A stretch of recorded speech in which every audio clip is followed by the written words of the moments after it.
Minister Martin Hale.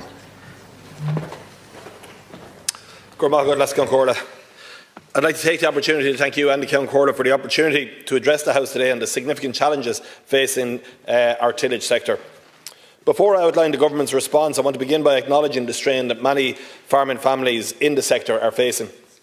Coming on the back of two horrendously difficult years weather-wise, thankfully conditions for harvest 2025 were much more favourable. It has allowed field work to be undertaken and completed in a timely fashion. It was much needed, though many spring crops have not come in as well as winter ones. However, the sector has encountered additional pressures, not least the challenging market situation and downward price pressure internationally. This, along with the high costs of production, have significantly impacted on the margin for growers, with crops on rented land particularly challenged. I've been engaging directly with the farming organisations in relation to these challenges. You know, the tillage sector really is an absolutely vital cog in the wheel of agriculture and agri-food produce. And like any gearbox that has cogs in it, you know, every sector and every cog is dependent on each other, and without one working right, the wheel doesn't turn. And that's very much the case of all of the other parts of the agriculture sector's dependency on us having a strong and vibrant tillage sector. It's an integral part of the Irish farming, producing high-quality animal feed and bedding for the livestock sector and ingredients for the food and drink industry. It also makes a significant contribution to the Irish economy, and estimated at €1.9 billion per annum over the 2018 to 2022 period, and supports over 11,000 full-time job equivalent jobs. As a government, we have provided a range of significant support to tillage farmers in recent years, and since assuming this role, I have taken every opportunity available to me to support the sector further. In addition to the commitments in Budget 2026, which I will speak to further in due course, my department has already delivered substantial supports to tillage farmers in recent years. Schemes specific to the tillage sector include Strong Corporation Measure, the Tillage Incentive Scheme, the Protein Aid and the Tillage Capital Investment Scheme, and they've all proved hugely popular among tillage growers. This year, the budget for Protein Aid is €10 million, having increased from €7 million to €10 million annually from last year. This is a significant support for crops such as peas and beans, which are an excellent protein feed source and provide important environmental benefits. The Strong Corporation Measure, a hugely popular scheme among farmers and one I'm a huge fan of, demonstrates the sector's commitment to climate and the environment through increasing carbon sequestration. It's a scheme which tillage farmers have come to rely on from an income perspective, but also when it comes to making cropping decisions for the year. This year, there were over 66,000 hectares of cereals and oilseed rape straw submitted for chopping and incorporating, and I gave a commitment to paying all farmers who applied under the scheme. I made that decision early to give certainty to those farmers while also providing an economic boost. There was flexibility for farmers to withdraw from the scheme in certain circumstances, for example where straw is required for livestock to safeguard supply across all sectors. In February this year, I announced €32.4 million of payments under the Tillage and Horticulture Support Scheme, which was Government's response to the difficult position tillage and horticulture farmers found themselves into exceptionally poor weather and continued high input costs the previous spring. This exceeded the €30 million provided for in the 2025 budget, but I was anxious that we would be able to make the payment on every hectare of eligible ground. In addition, the Farming for Water EIP has a budget of €60 million to support targeted on-farm additional measures to improve water quality, including the establishment of cover crops. This year, almost 1,400 tillage farmers have expressed an interest in establishing cover crops under the EIP. If this high level of interest translates to the area of cover crops sown, it will significantly increase our national area under cover crops, providing benefits for water quality and soil health.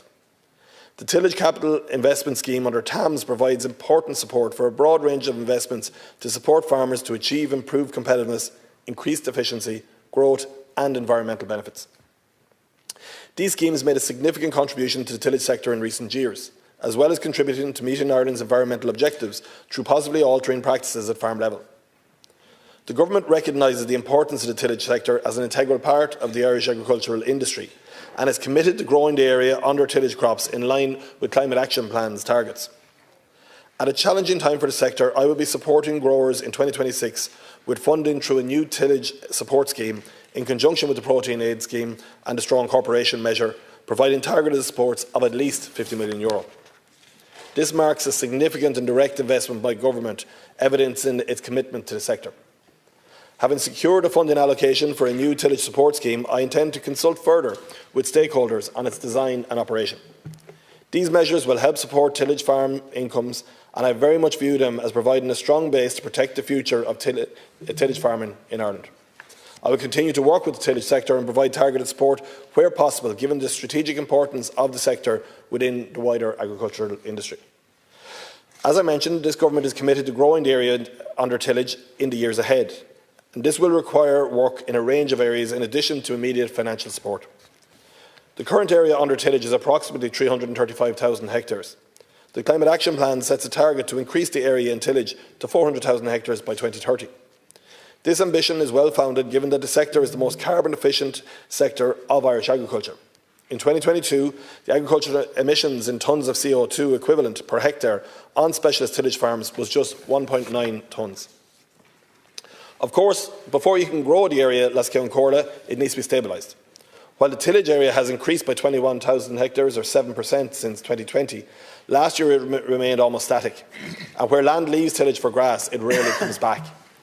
The Food Vision Tillage Group was established in 2023 to set out a roadmap for the sustainable growth and development of the sector. The final report from the group, which was published in May of last year. It is a comprehensive report that lists 28 action points under several themes and identifies opportunities to grow the sector and to further improve its environmental footprint.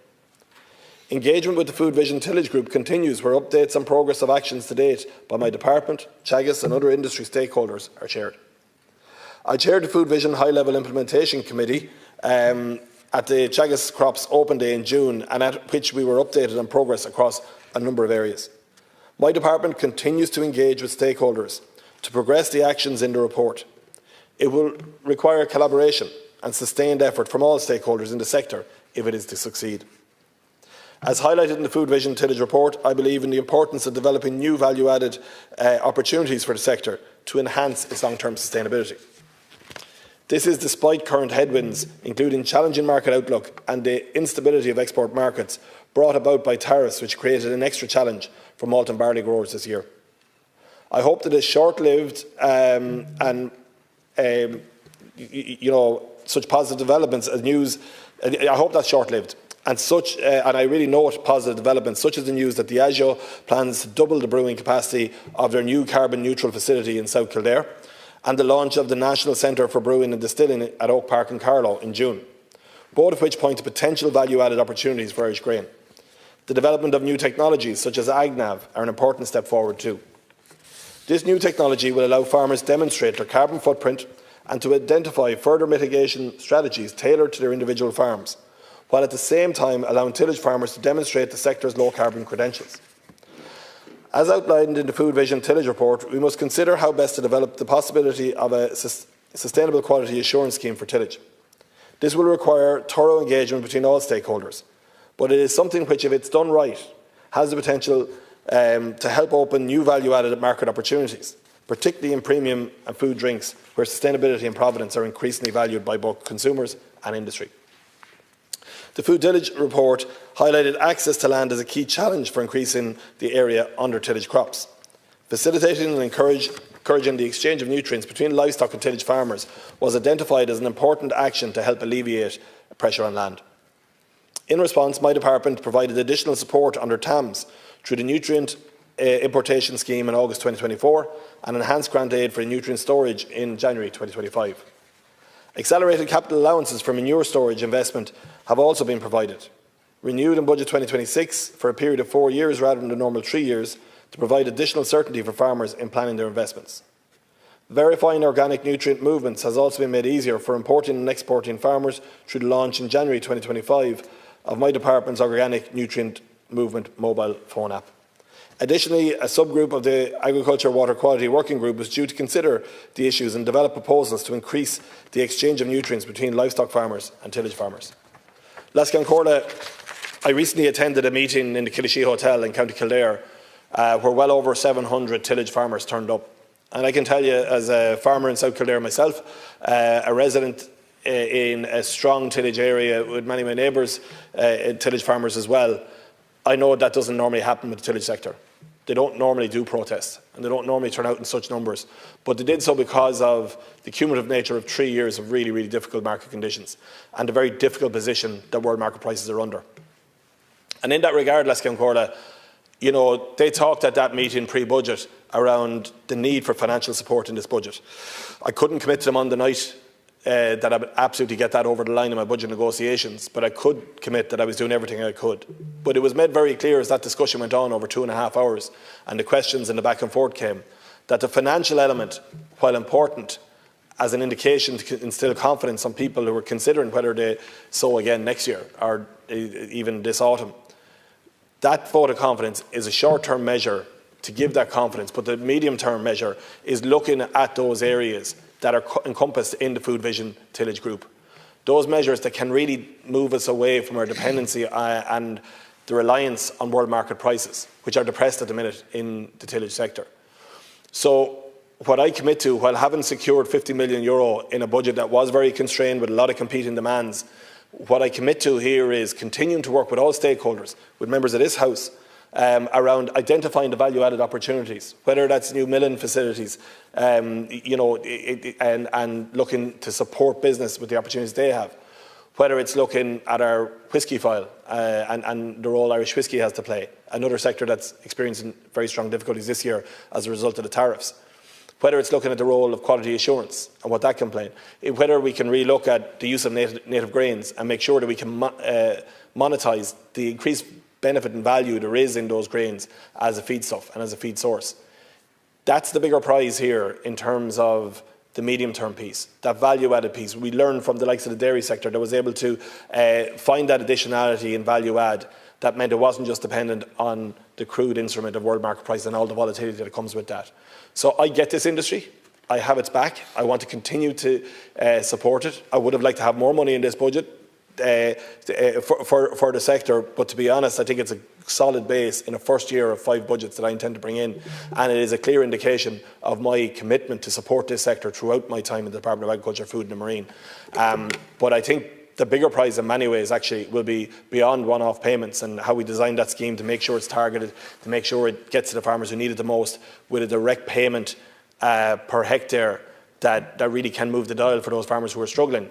Beyond that is the medium-term piece where we can really instil that confidence. And if we look at all the challenges that we discussed here late last night from agriculture, from generational renewal and others, that medium-term piece and that confidence of adding value to what is a remarkable produce that our tillage farmers produce really is a very big prize here, and it's something I'm determined to pursue during my time in this role as Minister for Agriculture, Food and Marine.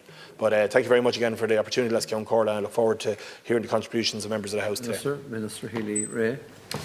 Thank you very much, Lescan Corla, and I too want to concur that the seriousness of the situation and the importance of it, I want to acknowledge the fact that you and the Count Caller are allowing this debate to go forward, and I want to thank the opposition for being here to debate this, because this is not us against anybody else or the department against anybody. Or all we're all trying to do is ensure that we have a vibrant, strong tillage industry in this country, and we want their future to be secure, and we all want to work together. So I, like Minister Hayden, want to acknowledge the critical role that the tillage sector plays within the wider agricultural economy. I'm acutely aware of the challenges our tillage farmers are currently facing, and I want to re-emphasise the importance of the targeted supports outlined by Minister Hayden in helping to sustain and strengthen the sector. With regard to the Common Agricultural Policy 2028 to 3034, CAP supports are an important part of tillage farm income, and it is important that these supports are protected into the future. As you are aware, the negotiations on the Commission's proposals for the next multi-annual financial framework, which includes the Common Agricultural Policy and Common Fisheries Policy for the period of 2028 to 2034, have now commenced. The proposals involve significant changes which we are studying in detail to better understand the impact on Ireland. The shift from the current two-pillar model to a single national regional partnership plan represents a fundamental change in the governance of CAP. Ireland's proposed ring-fenced cap allocation of 8.1 billion represents a reduction of around 24% compared with the current 10.7 billion allocation. While the Commission has indicated that Member States may supplement cap funding from their wider NRPP envelopes, in Ireland's case 12.2 billion, we are seeking further clarity on how this would operate in practice, particularly regarding governance and the conditionality rules that would apply. Our priorities for CAP going forward remain a CAP that is more straightforward for farmers with an appropriate balance between economic, social and environmental sustainability. Flexibility for Member States to design schemes that suit national systems. An adequately funded CAP that continues to underpin farm incomes, food security and rural development. As Ministers, we will play an active role in negotiating with the Agricultural and Food Commissioner and the European Parliament's Agri Committee and with my fellow EU agricultural ministers to ensure that Irish priorities are reflected in the final agreement. Ireland will also play a key role during our presidency of the Council of the EU in the second half of 2026 as an honest broker in negotiating workable compromises for an ambitious budget for the EU and a CAP that underpins the competitiveness and the economic and social sustainability of Europe's farming and food sectors. And I am very glad that Minister Hayden will be to the forefront of all of those negotiations, because I believe that he is an excellent and very capable person of taking on that very, very important role at that critical time for the future of farming in Ireland. And what's at stake here is family farms. And we really, really have to rely on what I would call the political representation that we will have at that time. And it has actually started and it's ongoing and will be ongoing. As Minister of State for Forestry, Farm Safety and Horticulture, having a responsibility for a national strategy for horticulture, I can fully appreciate the value of maintaining momentum in implementing the recommendations of the Food Vision Tillage report. These actions are essential to securing the long-term sustainability of the sector. A key part of that sustainability is ensuring that we continue to focus on competitiveness and efficiency to drive a more resilient tillage industry. And I am aware concerns have been raised by Irish farmers about unfair competition from feed imports that are being produced from GM crops and with plant protection products that are no longer authorised in the EU. This is a very, very important issue, Lescaun, and something that deserves all our concerns. I am also aware that concerns have been raised by EU farmers, including Irish farming organisations, about the rapid withdrawal of chemical plant protection products from the EU market and the slow pace of replacement methods for plant protection. Because at the end of the day, when it comes to farming and practice, while it's all well and good, some of the ideas that some people have at some times, but at the end of the day, we need workable chemicals. We all want to protect the environment, but we also have to protect our food and we have to protect our crops. And to do that, we do need proper chemicals to do that. The EU Commission indicated in its vision for agriculture and food published on the 19th of February 2025 that it will carefully consider any further non-approvals of plant protection product active substances where no alternatives are available. And to give farmers more alternatives to chemical pesticides, it would put forward a proposal in Q4 of 25 that accelerates the access for biopesticides to the EU market. A Commission proposal for an omnibus simplification regulation around food and feed safety is expected in the Q4 of 2025.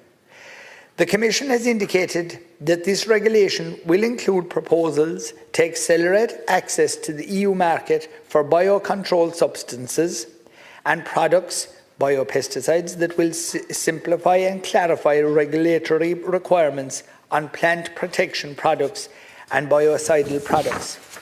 I am fully supportive of any proposals that will include practical and meaningful measures within the regulatory framework to ensure that the approval process is as efficient as possible.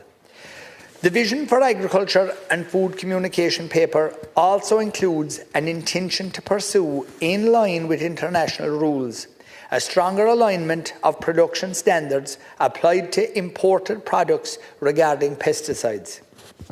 To progress this aim, the Commission will launch an impact assessment later this year to consider international implications and impacts on the EU competitive position, and will, if appropriate, propose amendments to the current regulatory framework. Our department will work closely with the Commission and other Member States on any proposed amendments to the current regulatory framework for setting maximum residue limits for imported products.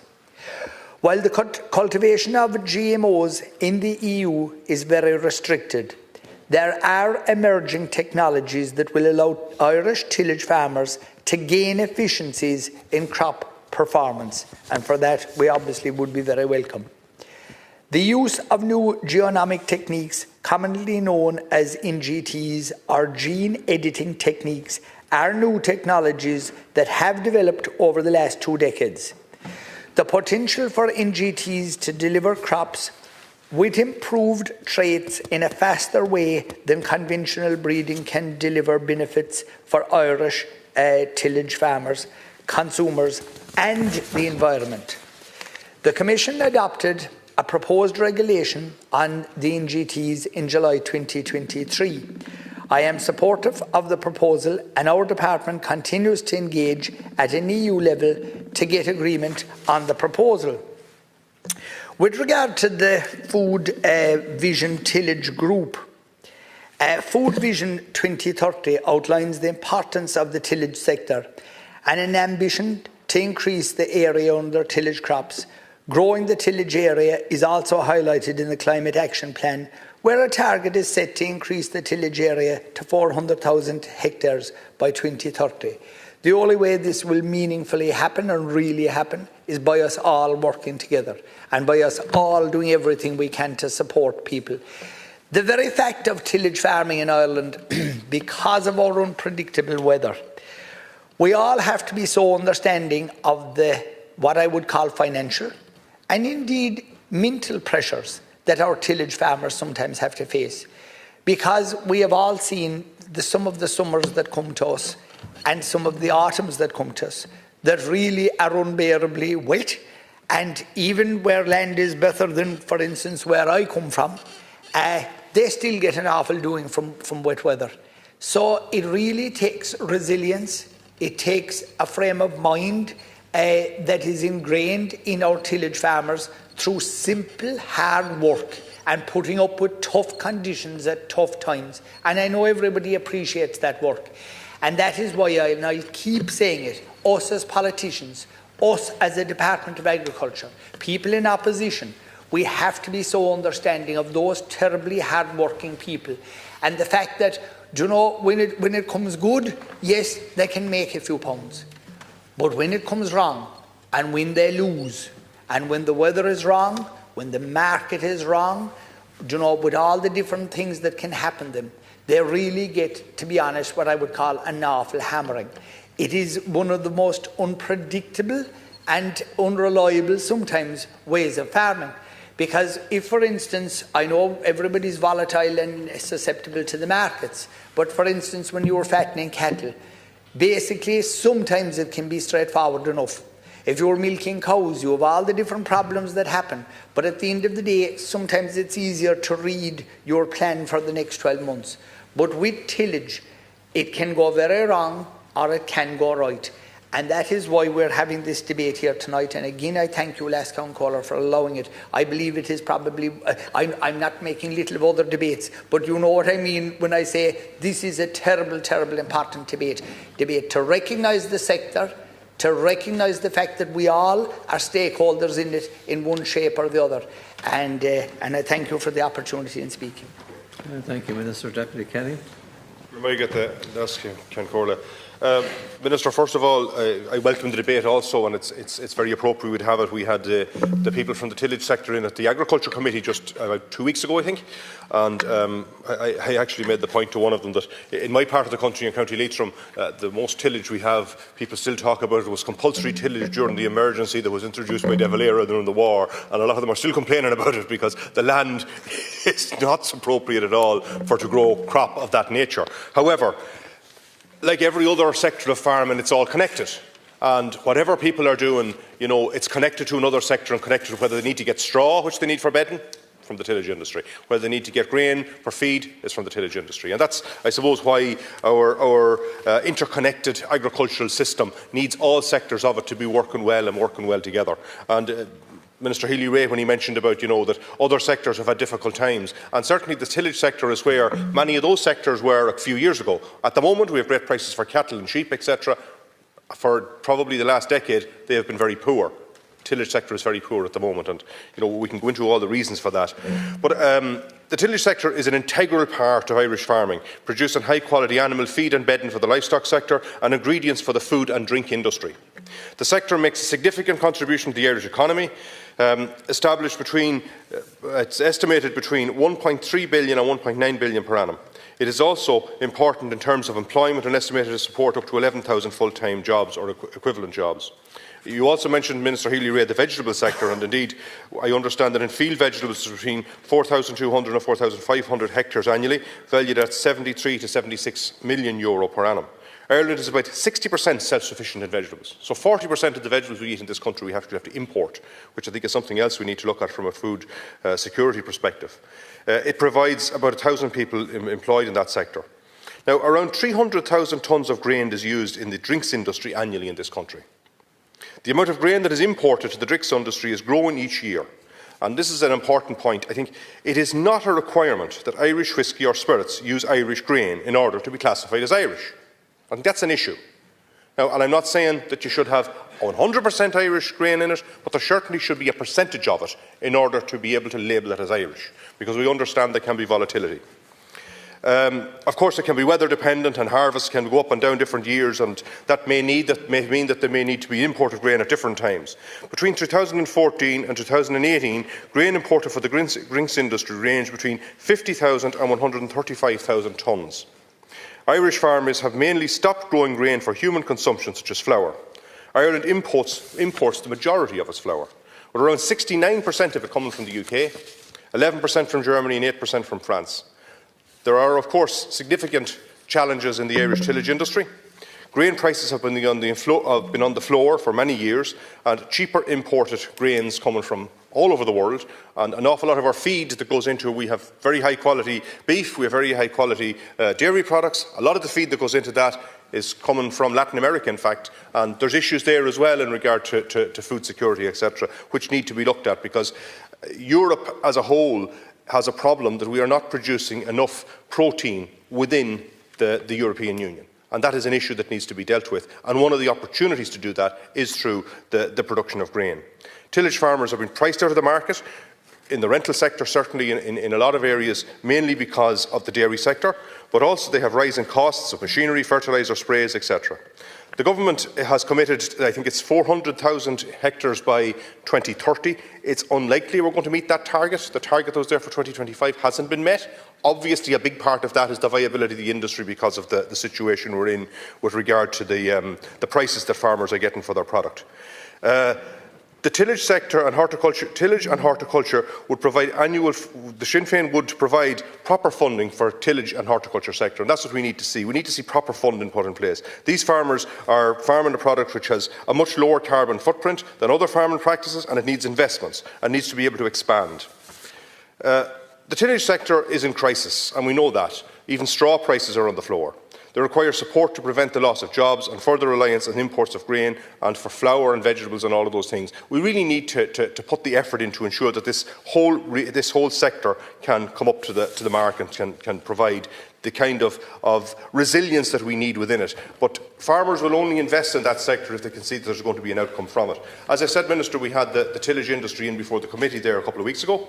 Matt Dempsey, one of the people who headed up a committee in regard to this recently, and he made an interesting point, and I just copied it here. He said that the change in EU policy away from a policy that facilitated the production of grain in Europe was something that happened about 20 years ago. And what he's talking about was that at that time, 20 years ago or more, there was a kind of a little bit of protection put in place, that when prices around the world were very, very low, which meant that grain would flow into Europe from other places, they protected it and made sure it couldn't come in. And then when prices went higher, they put less protections on it. So there was a system there that ensured that it kept the industry right. That has been taken away, and that's a serious issue that needs to be dealt with. Minister, you also mentioned the quality assurance scheme. I think there needs to be a big effort ensured that we put a proper quality insurance scheme in place to provide for the tillage sector across the length and breadth of the country, because many of the farmers that are there, and you mentioned the big meeting where there was up on 1,000 farmers we heard at it, they wouldn't be out doing that if they didn't recognise that there was a serious problem in this sector, and that serious problem requires serious attention, Minister. And that's why I think, as much effort as we can put into it, certainly from a financial perspective, needs to happen. But there's also changes that can happen, such as that stuff about, Irish products being classified Irish without using Irish ingredients. That's an issue that needs to be dealt with. And indeed, in regard to our feed that we're putting for our animals, also coming an awful lot of it imported from outside the European Union totally, is something else that needs to be dealt with. Deputy Newsom-Dragon. Minister, just recently the IFA and the Irish Grain Growers, among others, were invited into the Agriculture and Food Committee to tell us what we already knew, that the tillage industry is on its knees. We heard of the struggles facing the tillage sector. I listened to your own colleagues call out for supports for farmers who are struggling in every sense of the word. Members from all sides of the House spoke clearly and united on the need for this government to support these farmers and recognise the vital contribution they make. But once again, those words have rung hollow. Just last night, Minister, questions were put to your department about the tillage sector and what new measures would be introduced for 2026 to support tillage farmers. Here was the reply. I fully recognise the pressures facing the tillage sector, not least the very challenging market outlook and the downward price pressures this season, and I have recently engaged directly with the farming organisations to hear their concerns. Wait for this. The government recognises the importance of the tillage sector and wants to grow the area under tillage crops. Well, Minister, if you don't get your head out of the sand, there won't be any tillage farmers left for you to grow those crops. For decades, Fianna Fáil and Fine Gael governments have failed to provide the funding and supports for our tillage farmers needed to thrive. And Budget 2026 is just the latest chapter in this long story of neglect. The numbers speak for themselves. The area of land under tillage has collapsed by over 40% in the last 40 years. We have fallen well short of the government's own 2025 targets, only 344,000 hectares this year, making their 2030 goal of 400,000 hectares highly unlikely. This isn't an accident. It is a direct result of a government policy that has actively favoured one sector over another, pushing tillage farmers to the brink. Minister, we are losing one tillage farm every single week. Tillage is a vital sector, not only for our food security, but also our economy. Estimated to the value of 1.9 billion and 11,000 jobs. We are only 36% self-sufficient in animal feed, importing the majority of our flour and forcing our world-renowned drinks industry to source more grain from abroad each year. In the face of this crisis, your announcement of 50 million is nothing more than a spin. You claim to be developing a new scheme, but the cold reality is that you have not provided a single extra euro for the struggling farmers.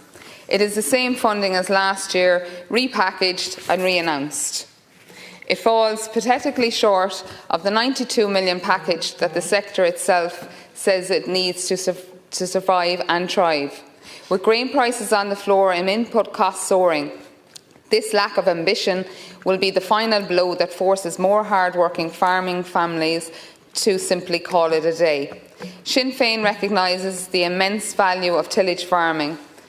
It is a sector with a much lower carbon footprint, a driver of biodiversity and absolutely central to our climate action goals. Investing in tillage isn't just supporting farmers, it is investing in a sustainable, secure future for Irish agriculture. We stand fully with tillage farmers. We would provide the sustainability multi-annual funding required for to stabilise and grow the sector. At a time when farmers are grappling with what's around the corner, a reduced CAP budget, the Mercosur trade deal and the uncertainty of derogation. This budget was a chance to secure our food security, to protect rural jobs and communities. Deputy McGuinness. I've been engaging with tillage farmers across Waterford over recent months, and again today I spoke with the tillage chair of Waterford IFA, and the message from those farmers could not be clearer, Minister. They feel unheard, undervalued and they feel let down. They believe government is doing absolutely nothing to address the crisis in their sector. Tillage farming is one of the most efficient, low-carbon and environmentally friendly forms of agriculture we have, and it should be at the centre of any serious climate and food strategy. Yet it's being allowed to wither. And one farmer put it to me like this last week. He said, the government says it wants to increase tillage, but the way things are going, there'll be none left in Ireland very soon. In Waterford, as elsewhere, farmers are facing rising input costs, poor returns and a complete absence of a level playing field. They're competing against imported grain, often from third countries outside the EU, where environmental and production standards are far lower. Some of that grain is genetically modified, grown using chemical agents that are banned here, and grown with fertiliser subject to carbon taxes when used here in Ireland. Those imports are cheaper not because they're more efficient, not because they're better, but because they're less environmentally sustainable and they're a lower grade product in many cases. And Minister, that's long before we factor in the carbon cost of the long distance sea shipping for that grain. Meanwhile, Irish tillage farmers operating to world's leading standards are losing money. Many who lease land made significant losses on their crops last year and are likely to do so again next year. And it can't be sustained. The industry cannot sustain losses of that nature for a second year. Despite the rhetoric, this government's budget offered no real help. The much touted 50 million for tillage is not new money. It simply recycles last year's funding. And Minister, you claim to be developing a new scheme, but farmers in Waterford and across the country know the truth, that there's nothing new in it. They were bitterly disappointed last week with the budget announcement, and they don't believe the figures being spun. They're now calling, and I support their call, for an inclusion rate for Irish millers, a practical, fair proposal where a defined percentage of grain milled in Ireland must be of Irish origin.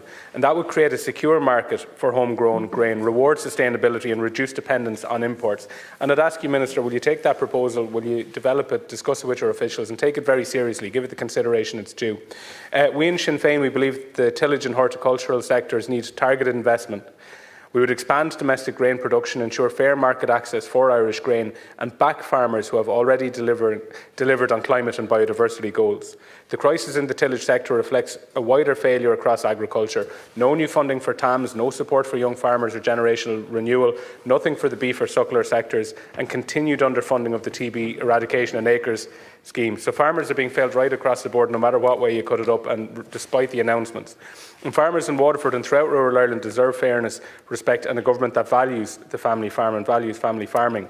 Sinn Féin, for our part, will continue to stand with tillage farmers, to listen to them and to do our best to secure a sustainable and homegrown future for Irish agriculture. Before our next speaker, I want to welcome the Clontarf Tidy Towns to the public gallery.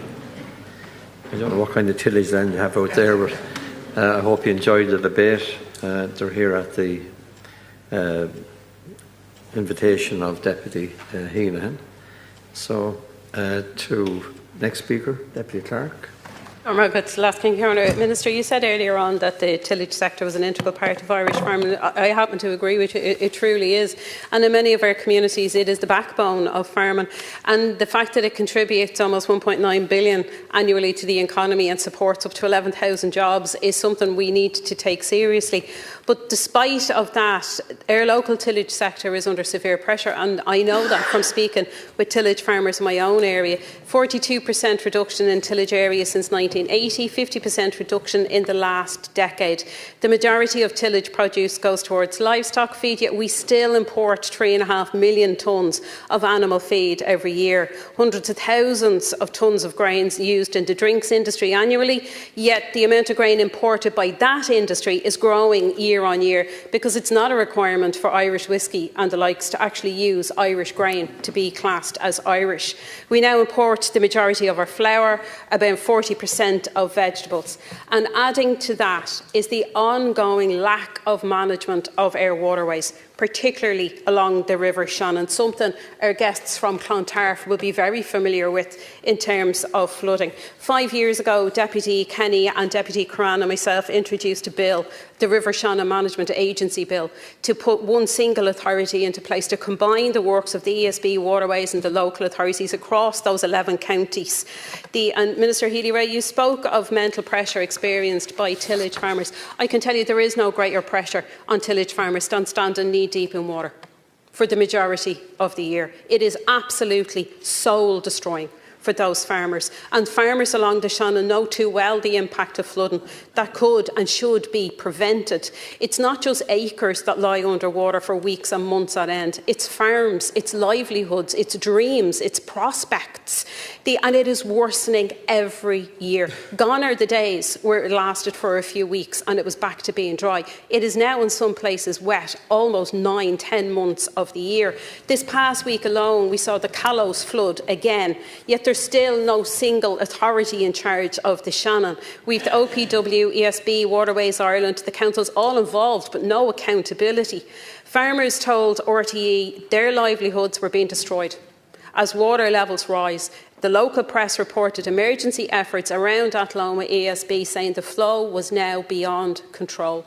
It is simply getting harder for tillage farmers to farm. So yes, we have the land under tillage being reduced. We've grain prices on the floor, competition from abroad with GM crops being cheaper, rising costs for machinery, diesels, fertiliser, you name it, the price has gone up. But what we also have is a lack of drainage and water management, and that has now become a core productivity activity for these farmers. It's not a side project. If we want seed beds in March and combines in August, we must get a practical solution to the issues along the Shannon. Maintenance where it's needed, timely decisions made on those decisions, and a single authority to manage the Shannon, because no amount of SIM payments is going to matter of flying fiddlers if the fields are under water.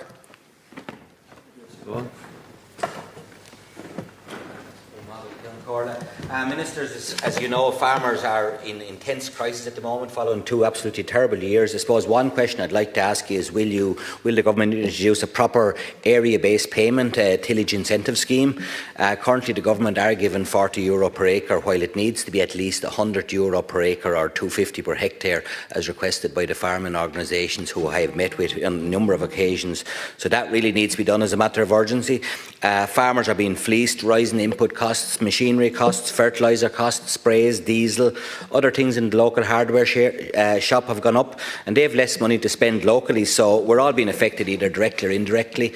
Looking at fertiliser prices, these have tripled since the Ukrainian war, so I mean, how can farmers withstand that 3 times the price? The government, of course, closed down our own fertiliser factory in Arklow back in my own local area back in 2002. Just 3 years later, they torpedoed the sugar beet industry in the southeast and beyond. However, barley now amazingly costs the same as it did back in 1974, the year I started school, the year ABBA won the Eurovision Song Contest. That's how long ago it is. Like that's how much it costs. So we use around 300,000 tonnes of grain in the drinks industry annually, and we know we don't have enough grain in Ireland. So at the very minimum, we should be using all the Irish grain first before mass importation. And Martin just pointed out this idiocy of how we're having Irish whiskey that doesn't need to have Irish grain in it. So I'm sure you would agree that that needs to be looked at straight away. I mean, mass importation of our products certainly wasn't the vision of the patriotic founding fathers of this country, of the proclamation or the democratic programme of the first Dáil. Like they spoke about having some level of economic independence, whereas at the moment we're becoming very much a dependent vassal state rather than a sovereign one. And I mean, Ireland has mainly stopped growing grain for human consumption. Flour imports, the majority of it is imported, 69% from the UK, 11% from Germany, 8% from France. That's why I salute the farmers in the South East last week who blockaded a boat coming into Wexford with 300,000 tonnes of foreign barley. Because I mean, that direct action, like the French farmers, that's something good that we can import from France. And I mean, this imported grain is substandard. It often has black grass, which is an invasive species. It's genetically modified when it's coming in with a massive carbon footprint as well, so it doesn't make any sense. So just as we're insanely doing with Mercosur, flooding the European market with 90,000 tonnes of untraceable beef grown. So just as we're insanely doing with Mercosur, flooding the European market with 90,000 tonnes of untraceable beef grown in the rainforests that have been cut down in South America, and we're saying that this is a sustainable solution. It's absolute lunacy. And I mean, at the same time, Irish farmers are over-regulated and highly regulated. So if things don't change, we could actually have a food shortage in years to come. A tillage farmer in my own area, just to conclude, Thomas Kenny, he wants to hand the baton on to his son, 15-year-old Tomas, who I used to teach years ago. He himself is a great farmer, absolutely passionate about it, lives for farming.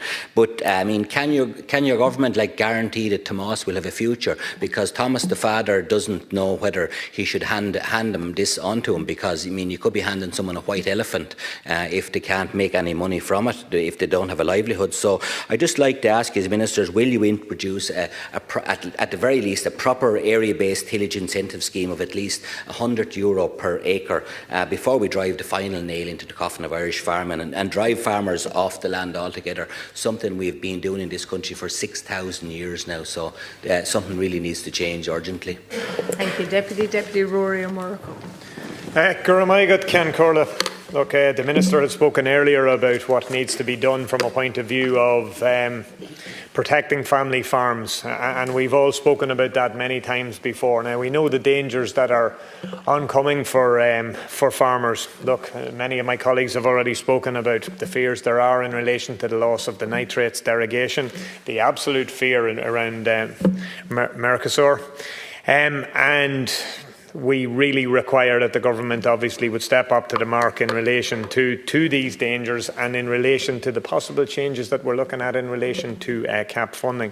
I'm only after coming over from a meeting of the EU Affairs Committee. Last week we had met with the Council of the Regions, and we just met there with the regional assemblies. And one of the issues they brought up obviously was the issue of CAP funding and cohesion funding possibly becoming one and the same, and then obviously a cut in relation to it. That will have a huge impact not only in relation to farmers but in relation to the wider community. Now, they obviously all spoke of other things that need to be done from a point of view of streamlining and resources that are required, but that would be beyond the remit, and I couldn't possibly talk about that at the moment. No, look, we are here to talk about the tillage sector, and as has been stated by many before, it has not been an easy time. While some circumstances have improved in some of the other sectors, we are dealing with what has been, I suppose, a move away from tillage farming. There's been a 42% reduction in tillage since 1980. That's a 15% reduction in the last decade. And again, the majority of Irish tillage produce goes towards livestock feed, but we still import around 3.5 million tonnes of animal feed every year. So we are only 36% self-sufficient when it comes to animal feed. Now, the government has obviously stated before that there are of its intentions in relation to increasing this, but we haven't seen the follow through from a budgetary point of view, and I think many farmers would say that they have not seen, they would say straight away they haven't seen the colour of your money in relation to this. And look, many of my colleagues have spoken before as well that we're talking about 300,000 tonnes of grain used in the drinks industry annually. And while that's growing year on year, it is not a requirement that Irish whisky and spirits use Irish grain in order to be classed as Irish whisky or spirits. I think many people wouldn't actually believe you if you told them that. So I think there are a number of things that have to be addressed in relation to that. Look, we also know that we grow around 4,200 to 4,500 hectares of field vegetables annually.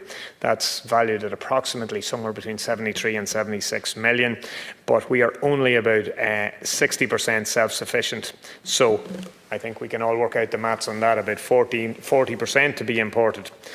So we are dealing with a sector which obviously provides a huge amount of employment, but I don't think that the work has been done in relation to this. Right, the government did talk about made a promise of 50 million in the budget for the tillage sector, but the expectation would be a lot more. That was obviously the same as had been given last year, and we know the tillage sector was looking for a package of 92 million over 5 years, which would give a payment of €350 per hectare, and we need to offer something substantial in order to deliver. Deputy Robert O'Donoghue. The current budget announced 2 weeks ago has revealed what the government really thinks about Irish agriculture. Despite the pre-election promises, farming has received barely a minute's mention across 2 ministerial budget day speeches on October the 7th. And within that silence, the story of the Irish tillage sector stands out as truly symbolic, a measure of neglect, a reflection of how disconnected government policy has become from reality on the ground. Despite a huge effort made by farming organisations, the Irish Farmers Association, the Grain Growers Group, the Tillage Industry, Ireland, Teagasc, and many others, to get Irish crop production back on track, the response from the government so far has been painfully inadequate. Only a few weeks ago, over 1,000 people gathered in Naas for the Tillage Crisis meeting. That event was not just another farm meeting, it was a cry for help. Farmers came from every corner of the country to say clearly that Irish tillage is in crisis.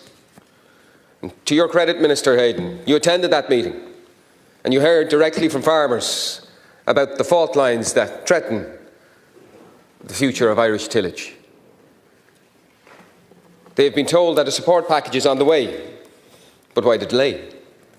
Why, with an autumn planting season already well underway, do farmers still have no clarity about the scale, the scope, or even the duration of this promised support? Will it be yet another one-year stopgap, or will it be a strategic, multi-annual plan over this government that gives tillage a viable future and gives confidence to farmers who work in tillage and want to stay working in tillage? Right now, growers are sowing crops for winter, paying for expensive feed, sprays, fertiliser, fuel, machinery. They're making major commercial commitments, even as many are still waiting to be paid for grain harvested weeks ago. It all adds up to rising debt and pressure at a time when tillage farmers are already on their knees. Cash flow is tight, credit is stretched, goodwill from banks and suppliers has its limits. As every business person knows, you need money to stay viable, and right now large numbers of tillage farmers are being starved of it. So it's not enough for government to promise support. It must ensure that funds reach farmers' bank accounts quickly. Every week of delay adds to that financial strain, adds to the risk that good tillage land will be lost, perhaps permanently, to other uses. Now, thankfully the weather has turned in farmers' favour. Ground conditions are good. The planting has resumed strongly, but make no mistake, had the rain continued after Storm Amy, many would be making very hard choices right now. We are one bad season away from collapse in large parts of the tillage sector. Farm organisations want clarity. The details of this so-called new tillage support package, a package that we're told was confirmed in Budget 2026. But let's be honest, farmers across the country are looking at this announcement with disappointment and frustration. There's a growing speculation that government will offer a multi-annual support package for the tillage sector. However, all indications suggest that this will be a targeted scheme, limited to certain crops, far too narrow in scope to deliver the support our grain growers urgently need. The reality is this. Budget 2026 announcement fell well short of what the Irish Grain Growers Group and indeed the entire tillage community have been calling for. The Grain Growers Group has said clearly that government does not fully appreciate the consequences of failing to properly support tillage, whether through direct programmes or through fair taxation measures. And they're right. As a result of government's short-sighted approach, the tillage area is likely to shrink in the coming years. And when tillage land is lost, we don't just lose crops, we lose biodiversity, we increase greenhouse gas emissions per acre, and we drive up our reliance on imported, genetically modified feedstuffs. That's the bitter irony here. Every acre of tillage lost means more imported feed, more pressure on water quality, more risk of carbon fines for the state. The consequences are environmental, economic and strategic. Investing in Irish tillage makes sense for our climate targets, for our food security, for our rural livelihoods. But once again, this government has failed to recognise that. The IFA estimates that the budget allocation for grain producers falls well short of the 65 million that the sector actually needs to remain viable. This is yet another example of government out of touch with rural Ireland, a government that talks about sustainability but fails to sustain the very people producing our food. It's time to stop with the half measures and the short-term schemes. It's time for real, long-term commitment to the tillage sector, one that matches the ambition and resilience of Irish farmers themselves. The sector's representative organisations did ask for 65 million targeted support, not as a handout, but as investment in Irish food production, in sustainability and in our food security. But even this amount is only a sticking plaster. We need government policy and a strong commitment from you, Minister. Teagasc has already warned that tillage incomes will decline again in 2026, driven by poor global prices, high input costs and reduced CAP support. Fertiliser costs, in particular, remain a major concern. As Deputy O'Murrochú referenced, I was at the EU Affairs Committee as well. Both cohesion funding bodies and farmers, nobody wants to be rolled into the same pot. I think we can all agree with that. And that will be 2027 onwards. That's going to be another concern, certainly for the tillage farmers. Minister, you promised to do your best and you recognise the pressure on farm incomes, but would not commit to that 65 million figure. But farmers cannot pay bills with promises. Farmers want action and certainty. They want respect for the commitments already made in the programme for government, commitments to grow the tillage sector, to strengthen our domestic grain sector and to build genuine food security. We have already seen what happens when government walks away from a key agricultural industry. We cannot allow tillage to go the same way, because tillage is not a fringe activity, it is a cornerstone of Irish agriculture. Those farmers, in turn, deserve support to keep those supply chains alive. When tillage was in a better position last year, the government stepped in with a support package. Now when the situation is worse, the response needs to be stronger. because the programme for government commitments were not conditional. They were clear. And now they must be honoured in full. Tillage farmers are not looking for handouts. They're looking for fairness. And they're looking for recognition of the essential role they play in the Irish food and drink production industry and the rural economy. Without urgent action, that role and that expertise will disappear, and when it does, Ireland will have lost more than a sector. We'll have lost a vital part of our national identity and of our food sovereignty. So, I'm calling on the ministers and the government to act before another generation of tillage farmers says enough is enough. They need clarity on the support that they'll get, and I urge you, Minister, to give that clarity as soon as possible. Thank you, Ministers. Thank you, Deputy. Deputy George Lord. Thank you, Corla. Ministers, as has been outlined in stark detail by many of my colleagues in the Chamber here this afternoon, our country's tillage farmers are in a serious crisis, not least in my home county of Wexford. Farmers who have long been the backbone of our agricultural diversity, our food security and our environmental ambition. Today they face a crisis that is not of their making, but one that demands our urgent attention and decisive action by this government. Despite favourable weather and strong yields in 2025, the economic reality for tillage farmers is bleak. Grain prices remain depressed.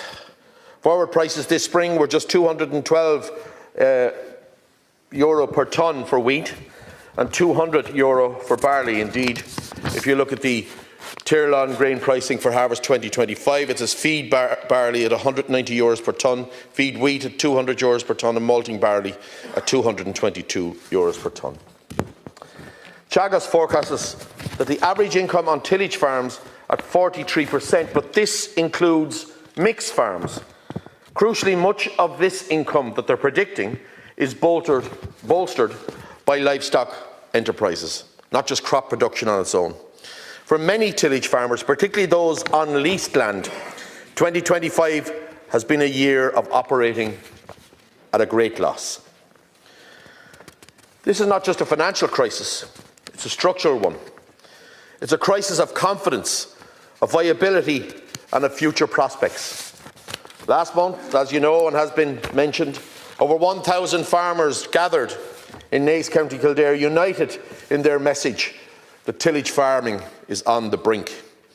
They called for a minimum of €65 million in annual support. The Irish grain growers went further, sinking €92 million to stabilise the sector. And yet, Budget 2026 has delivered just €50 million. That includes €20 million for existing schemes such as straw chopping and protein payment, and €30 million for a new tillage support scheme.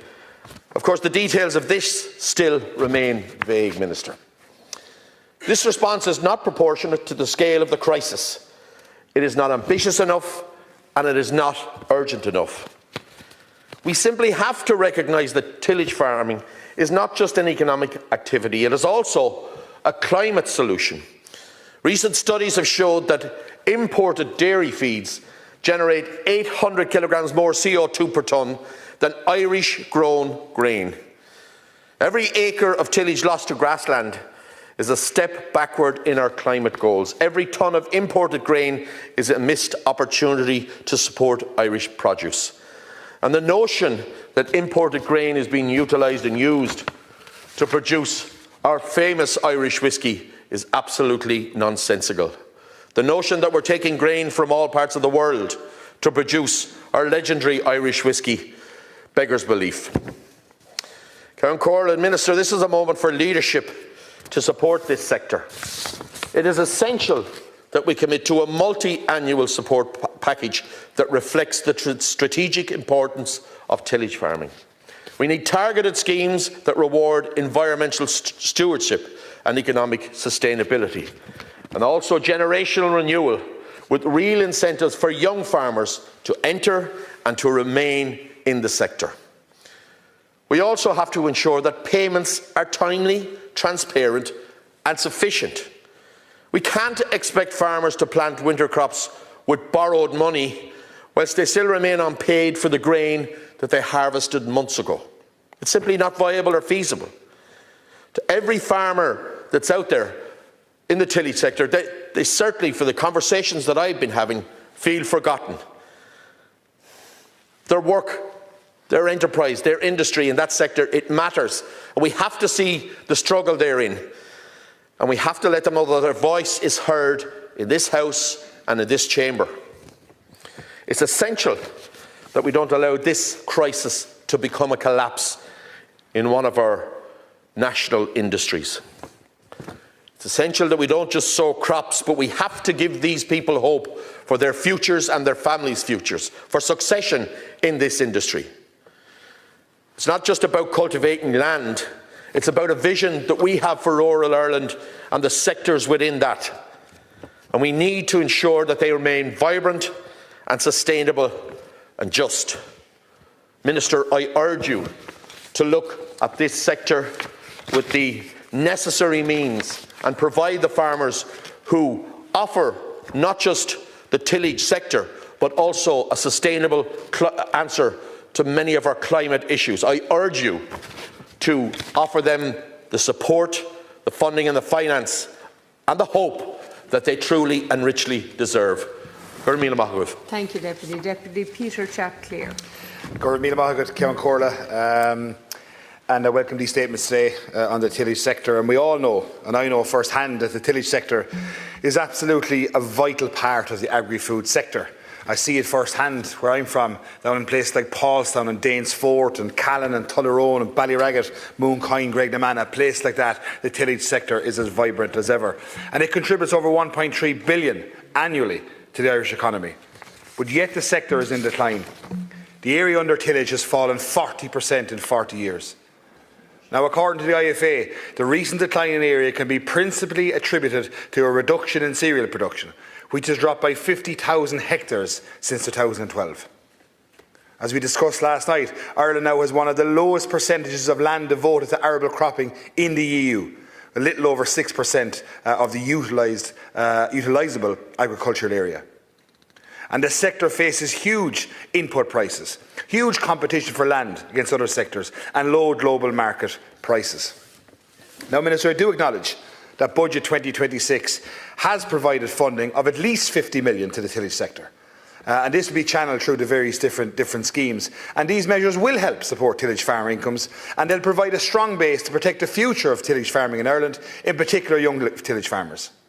And as we discussed last night in our questions to yourself, Minister, on the agricultural side of things, and I welcome that it's stated your intention to consult with the various different stakeholders on the design and operation of a new tillage scheme in due course. And I welcome that, and I look forward to huge engagement with yourself in relation to that. But can I ask that our younger tillage farmers are to the forefront of any negotiations and any conversations in that regard? Now, the programme for government specifically has a measure which says that we're going to invest significantly in the tillage sector over the 5 years to maintain and grow the sector. Now, I acknowledge the recent budget was budget 105, but I am calling the Minister, and I understand the constraints that are there within the fiscal situation we find ourselves in, but we do need to find more money for the agricultural sector, and we do need to find more money for the tillage sector.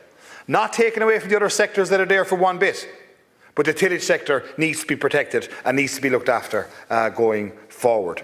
And also, there is a specific measure in the programme for government to examine facilities for processing of Irish crops and explore openings for oilseed and milling wheat processing. And I think that's definitely an area that we can explore and that there can be big wins for us all in that area.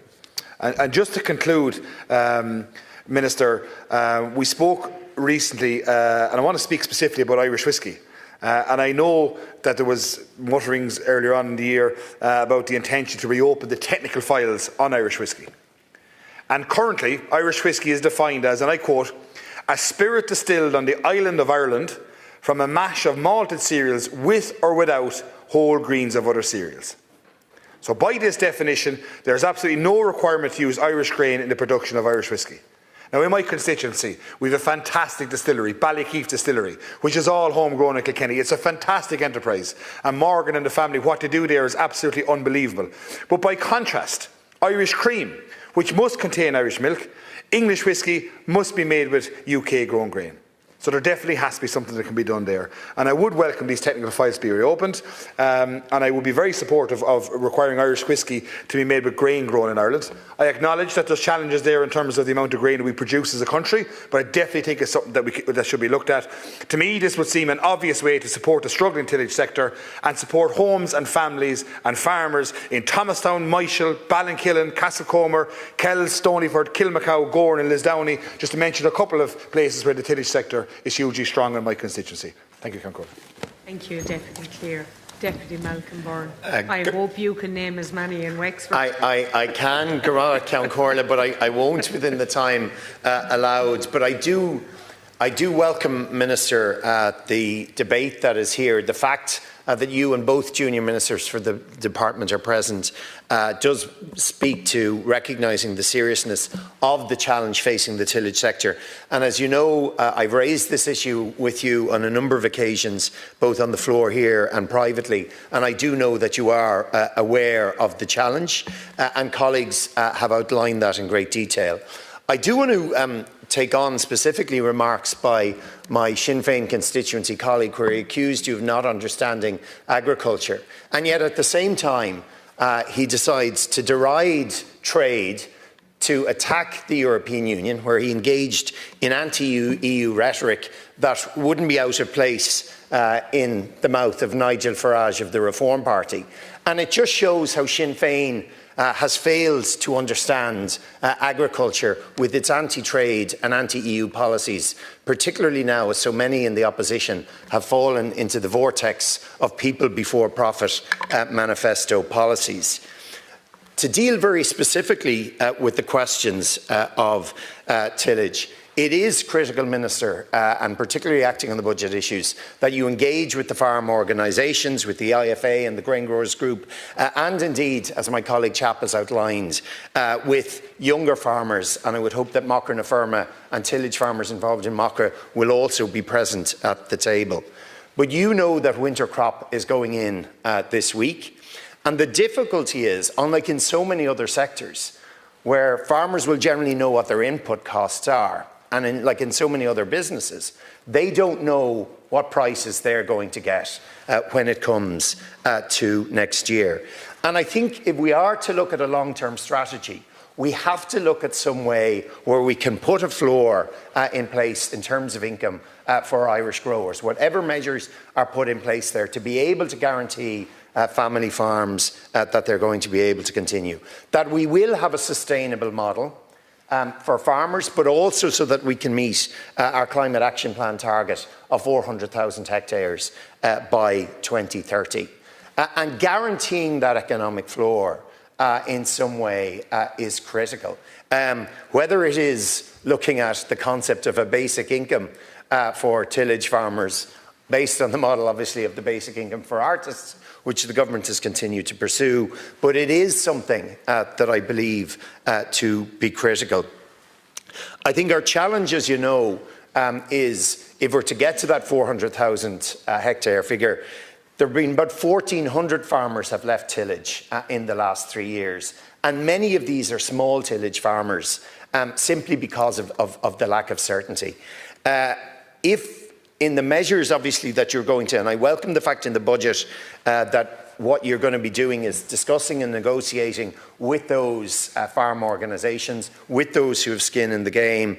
I welcome the fact that there will be a focus, obviously, on those smaller farmers, because some of the larger ones, because of economy of scale, will not be hit to the same extent.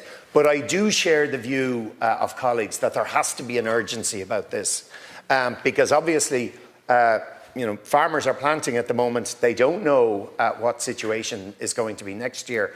And it would be important, I believe, Minister, that as soon as possible that you can provide certainty in that regard. I do think we also need to examine the broader sector and whether there is sufficient competition when it comes to the grain merchants. to ensure that there is competition here domestically to make sure that farmers get a reasonable price. And I would also say, and I know, Minister, that you've been in contact regularly with Commissioner Hansen and his belief around generational renewal but sustaining the family farm. It is critical in terms of some of the measures of CAP. And I ask you during the EU presidency that you ensure that if we are to look at the sustainability of farms financially and environmentally, that the family farm has to be at the heart of that. I note that you talk a lot about new technology and how new technology can help. This is going to be critical in terms of investment. The use of, for instance, artificial intelligence in being able to inform tillage farmers where to plant seeds, how to monitor soil quality, and indeed I commend the work of the Walton Institute at South East Technological University in some of this space. And finally, I would point and I welcome, during your own speech, Minister, to the commitment to new milling facilities. Because if we are going to provide a market, it is critical that if we can provide on this island, and I won't repeat the comments the colleagues have made about whisky, but you will be very much aware about the fact that we have to continue to import most flour into this country. It is critical from a food security perspective as much as anything else that we develop flour milling facilities on a commercial basis here in Ireland. And I raise again with you, obviously, the proposal that is before you of the Kavanagh brothers at Ballycarney in County Wexford. Your department has been very helpful on this. There is strong support from Enterprise Ireland for a capital support scheme. I raised it recently with Minister Peter Burke, because obviously it's coming from Enterprise that this scheme is to be developed. And therefore I would ask you to liaise with Minister Burke to ensure that this scheme is launched as soon as possible so that we have the potential to get a commercial flour mill up and running in Ireland. Obviously, in North Wexford, we would hope that they would be successful in that proposal, but that will provide a market for our tillage farmers as well. Minister, I know you recognise the importance of this crisis. I think it's also important that you recognise the urgency of it. Thank you, Deputy McGreehan. I welcome the opportunity this evening to speak on this, on the future of the tillage sector. Recently I met with the representatives of the Loud IFA and they made their concerns very crystal clear. Tillage farmers are very proud of what they produce, but they're under real pressure. Rising input costs, unpredictable weather, global market volatility and a competition for land have all combined to squeeze margins, often to breaking point. Loud may be Ireland's smallest county, but its contribution to agriculture is in no way small. The grain grown along the Boyne Valley, right up to the Cooley Peninsula, is amongst the finest in the country. Yet, like elsewhere, tillage acreage is slipping. Nationally, we've seen a 40% decline in tillage area over the past 40 years.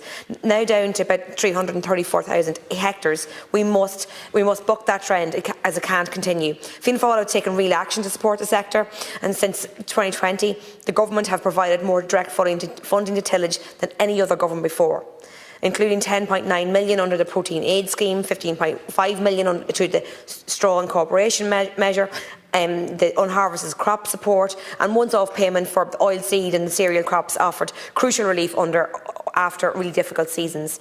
Budget 2026 now commits at least 50 million to tillage support. That's a clear signal that government is serious about sustaining farm incomes and securing the long-term viability of the sector. But as Loud IFA rightly told me, it's not just about support, it's about markets. Irish grain is amongst the lowest carbon in the world, and I suppose that's something that is an extraordinary asset to have that in the economy, and we should be really pushing it. We should use that as an advantage to reduce the feed imports and strengthen links between the drinks and the food industries. There is an opportunity, as others have said, to align the Irish whisky industry more closely with Irish grain. Right now there is no requirement for Irish whisky to use Irish cereals, and that needs to change. If Irish is on the label, it should mean Irish grown, and the fantastic Cooley distillery could only be better with more Irish grain. The Food Vision Tillage Group has set a target of expanding 400,000 hectares by 2030. It's achievable if we tackle land access, ensure fair pricing, create more markets and reward environmental performance. The rewards are real, Minister. It's about thriving rural communities and family farm models surviving. The message from Louth is clear. Farmers are ready to invest, ready to innovate and contribute to our climate goals. What they need is confidence and a policy and the market that will stand with them. I look forward to seeing real growth in our Irish tillage sector in County Louth. Thank you, Deputy. Paula Butterley, please. Thank you, Ceann Comhairle. Minister, first and foremost, I'd like to thank you for the support you've offered to farmers since becoming Minister for Agriculture.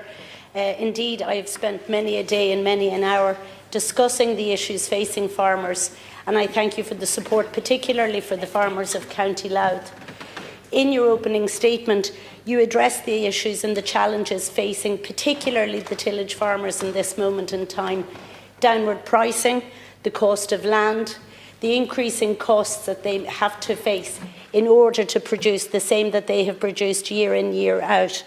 And indeed, in terms of spring crops, we have seen, yes, less of a yield in comparison to the winter crops.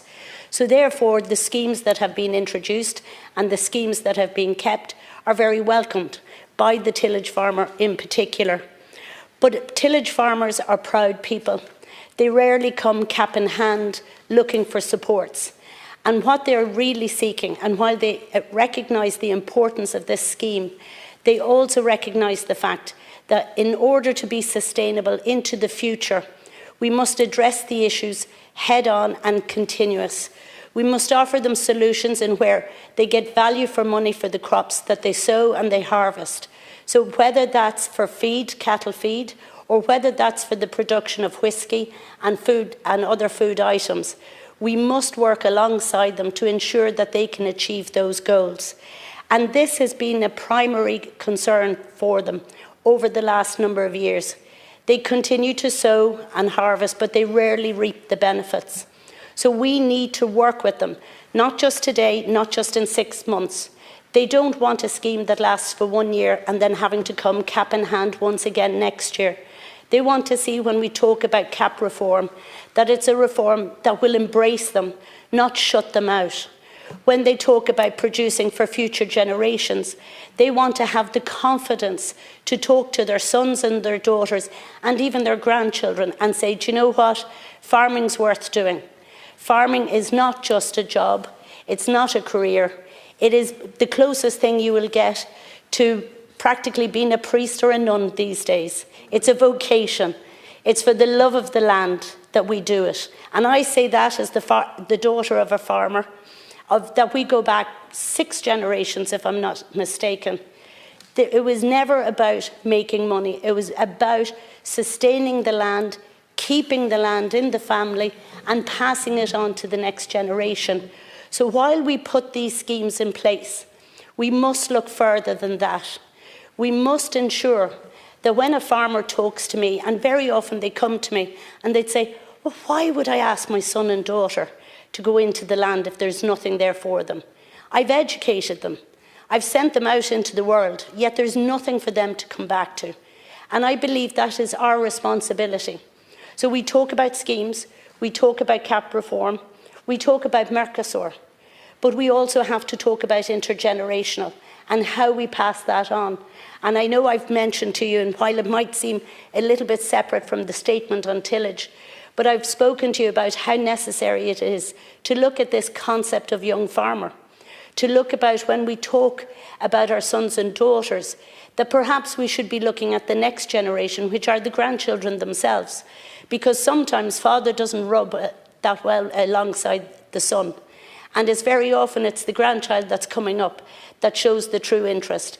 Yet the way we have devised things, it means that that grandchild is actually shut out from reaping the benefits of any incentives or any tax schemes that we have. So this must be addressed. Minister, I'll finish by saying thank you for the support. I've attended those meetings, the one particularly down in Naas. I thank you for your support, and I thank the other ministers for their support of the agricultural community. As you said in your opening statement, it's a very significant sector of our economy. It supplies 11,000 jobs, but at least not forget that it's not 11,000 jobs. It goes wider than that. It goes into our rural community.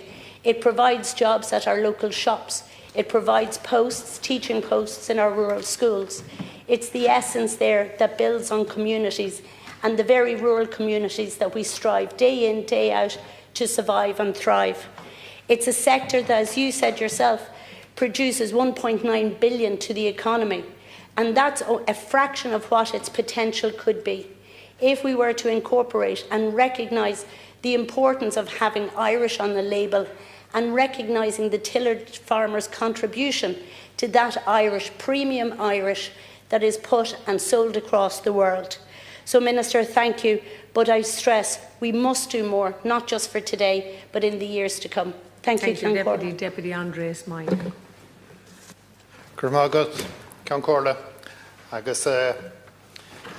Minister, I very much welcome the opportunity to have this debate on a hugely important topic, the tillage sector and the phenomenal pressure that they feel under. It's a sector that's critical to our agri-food sector, producing quality animal feed, bedding, ingredients also for food and drink sector, and contributing over 1.3 billion annually to agri-food sector. It's hugely important. And tillage sector, they feel under great pressure, particularly over last 2-3 years, which have been very difficult, but over a prolonged time. People leaving the sector at a rate of farmer every week, and the area under tillage falling some 40% over the last 40 years. I had an opportunity to meet with the grain growers group and a number of others as well who are very concerned for the sector. Concerned from the food security point of view, biodiversity because of the feed that it provides to wildlife as well, and the low carbon footprint that the crops have as well, that there would be climate change implications as well.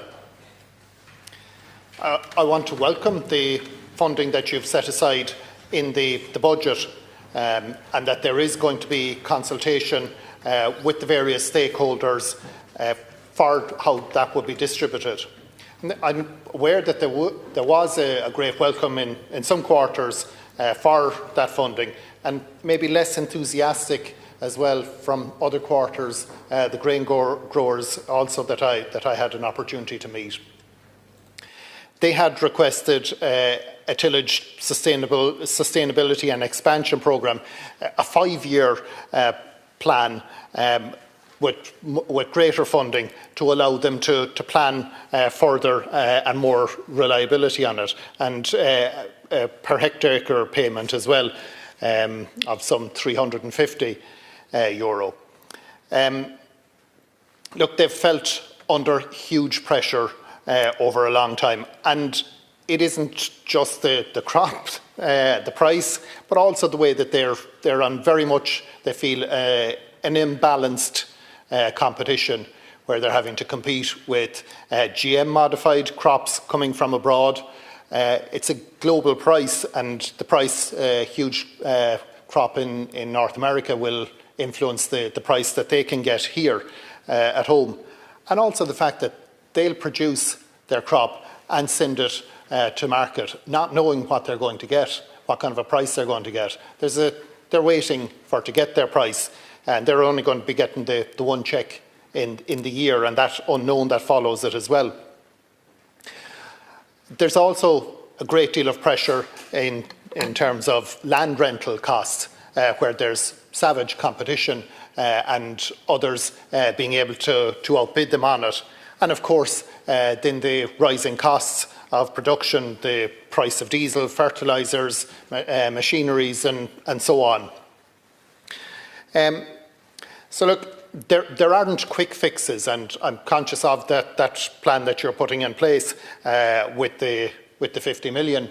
But also there are other measures that could be done to support as well. For example, Irish whiskey, a globally known product, and yet we understand that other than Irish water, that it doesn't require Irish whiskey to have Irish malt to call itself Irish.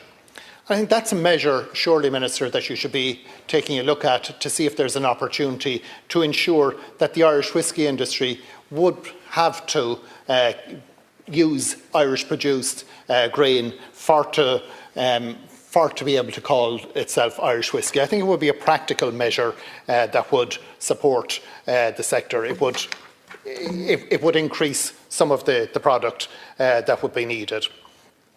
Fáiltín go mór an díospóireacht seo ar an ceist fíorthachtaach seo an slí go bhfuil brú ar fearmóirí curadóireacht. Tá ag cur ar fáil, targaí, anna bheith a gcóir cuasaí bí agus dí agus darnó a gcóir cothú na hanamhthe chomh ach tá brú mór ortha le roinnt blianta nús ach go háirithe agus titim hart ar dath fangiad ar an achar talún atá faoi gráin faoin seo sean is le dath bliana nús. Tá aithnín go bhreibh dulchan cín leis an muoinú gur cur go fáil leis an cáná snéis le DNA agus an slí go bheith lé a gut lena grúpaí agsúla marall ar conas an targad sin a chahabh. Ach ní raibh gach éon grúpa lánsáis an éair leis, mar de bhíidir faoi annachad bhrú agus testíon ótha bhíidir ag glóra go bhfad níos mó airgad chun takeúló. Mas féidir am díorúisteach ach go háirithe ar slí amháin practicúil go hiad faoi cabhrúló agus ná bheith costas rómhór an éair ort. Agus sin buint le isce bethe. Isce bethe go bheith a thárgiúin sa tír seo agus tuigim nach gá ach go gnúsáid faoi isce ón tír seo chun go bheith faoi ábalta fuiscí éarnach a gléachar. Ar a líad ára, surely is féidir i cinn tú go bheith ortha gráin ón tír seo a úsáid. Agus sa tlí sin go neartóg se an na fearmóirí hán go bheith éilemh ar breis gráing ann. Is céim practicúla bheith ann. Mar sin ara tá go leor céim an eile leach amach ig na fearmóirí. The grain growers have laid out a range of other different practical steps that could support them. And I know that in your engagement, in your forthcoming engagement with them on the distribution of that budget funding, that I'm pretty sure that they will be reinforcing those points with you. Marsin Gurmagat. Gurmagat, Deputy. And now I call on Deputy William Aird. I welcome the opportunity to speak on the tillage sector here this evening, and I can take this opportunity to thank all the tillage farmers in County Laois that voted for me in the general election. And I want to say, first of all, that this is a vital and a strategic part of Irish agriculture in our rural economy and in our environmental ambitions. The tillage sector is a cornerstone of our agri-food system. Across Ireland, there's 344,000 hectares are devoted to tillage, supporting around 7,000 farm families and 11,000 full-time equivalent jobs in contracting, machinery, haulage, storage and processing. Our tillage farmers produce a high-quality grains that underpin everything from potatoes, porridge and cereals to brewing, distilling and animal feed industries. Tillage is essential to food security, feed security and environmental sustainability.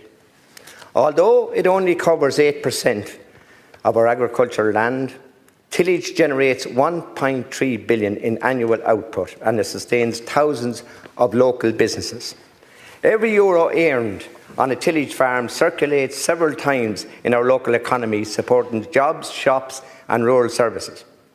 The sector also provides raw materials for our malting, brewing and distilling industry, our milling sector and our animal feed sector industry, supporting world-class dairy and pig sectors. Strengthening domestic production, it keeps value at home, it reduces imports and it enhances food and food security. Ceann Comhairle, Tillage is a low-emission and land-efficient sector central to our national sustainability goals. It produces very little methane and less than 2 tonnes of carbon per hectare, among the lowest in Irish farming. The Climate Action Plan for 2024 recognises this. It mentions tillage 43 times, highlighting its potential to balance emissions and to strengthen national food security. Yet the sector faces very, very worrying trends. Tillage area has declined by 40% in 40 years. 3,000 hectares have been lost since the tillage incentive scheme ended. 1,398 farmers have left since 2022. Since 2022, they have left. Tillage farmers face many pressures. 44% lost money in 2024. That's the Checkish figures, not Deputy Willie Aird's figures. Soaring input costs, volatile international markets, competition for land and declining cap payments under convergence. Despite the challenges, the sector, in my opinion, has huge potential. Current supports like the Protein Aid Scheme and the Straw Incorporation Measure are not enough. A long-term plan is needed with clear growth targets, aligned with economic and environmental goals, improved access to finance and capital grants, more research and innovation, better interrogation with livestock sectors and secure the use of Irish-grown feed, which I think is of vital importance. And I have to say, I stand here and I ensured I buy all my feed that has Irish grain in it, nothing else. And no risk management tools like income stabilisation funds or weather indexed insurance. Expanding the tillage area should be treated as a national strategic priority under Food Vision 2030 and the Climate Action Plan. Ceann Comhairle, the tillage sector is a strategic pillar of Irish agriculture, a generator of rural employment, a driver of exports, a provider of food and feed security, and a partner in achieving climate goals. I want to say to you, Ceann Comhairle, I attended every meeting in County Laois when we lost the beat. That was a huge dent in the whole tillage sector. I was a county councillor at that time. I am now a Dáil deputy representing the cereal growers in County Laois, and I certainly don't want to stand in this House and come back year after year saying we're losing more people out of the tillage sector. The tillage sector is of huge importance to us. We must learn from the past. We have 200,000 suckler farmers, cows, gone out of the whole system. Thousands of suckler farmers not involved in that business anymore. I honestly believe with my hand on my heart, had we engaged earlier with that sector, I don't think that we'd have the situation we have here today. I am delighted for those people that stayed with it. I'm delighted for those people with the price of cattle today. It now shows up everything for what it was, that the profits that was being made at the end line, at the killing line for those people that made the money, but that made it off the backs of farmers that were producing the very best cattle that could be produced. And unfortunately, those people have been forced out of the industry, and that's why I'm so passionate about, when I speak here this evening, about the tillage sector. I don't want to see the same happen to them. And to be fair to them, there didn't 1,000 people, which I attended, go to Killishy House for a night out. They went to plead their case to try and get intervention before it was too late. And I think that's the least, and I will acknowledge the work that the Minister for Agriculture is doing. But I would say at this point, this is a sector of our agriculture that is in huge crisis situation at the moment. And can I just say to you, in finishing up, supporting Irish tillage means Ireland continue to lead in high quality, climate conscious food and feed production. Deputy, and I now move Deputy Joe Neville. Ceann Comhairle. I stand up here today, although obviously a TD for North Kildare, I'm not going to profess to have the same knowledge of the tillage sector, indeed as the agri sector, as the previous speaker, Willie Aird, from my neighbouring county of Laois. But at the same time, I suppose what I'd say, maybe speak to the unity that we have together for the people of, for the farmers of Ireland, and the work that they are doing. 4 weeks ago, I attended a public meeting in the Killashee with Willie Aird was there, and a number of public reps. I might add that most of those public reps that were in attendance were from this side of the House, and indeed from our party. Willie, if I remember as their names were called out, I think all of them were. From our side of the House. In that room, there was 800 people in the room. We counted across as best we could, because I was off to the side. But at the front was Minister Martin Hayden, and he was there for how many, a number of hours, probably good 2 to 3 hours, and he spoke to 800 tillage farmers and given his views. But more importantly, Martin was listening to what was being said. Minister Hayden, sorry, was listening to what was being said from the floor. He engaged in depth. He took the hard questions, because they were hard questions. It wasn't going to be easy standing up that night, because ultimately you have people's livelihoods at stake, and that's ultimately what we're here today to represent. We're representing those people, those families, I suppose those dreams and that future, and ultimately we want to represent them in the best way possible. I suppose my own background in farming, in my house and estate in Leixlip, there isn't much farming, I will say that. But more important, but where I came from, my dad came from a dairy farm, my mother from, from a small farm in rural North Roscommon. But in the same way, there wasn't tillage farming.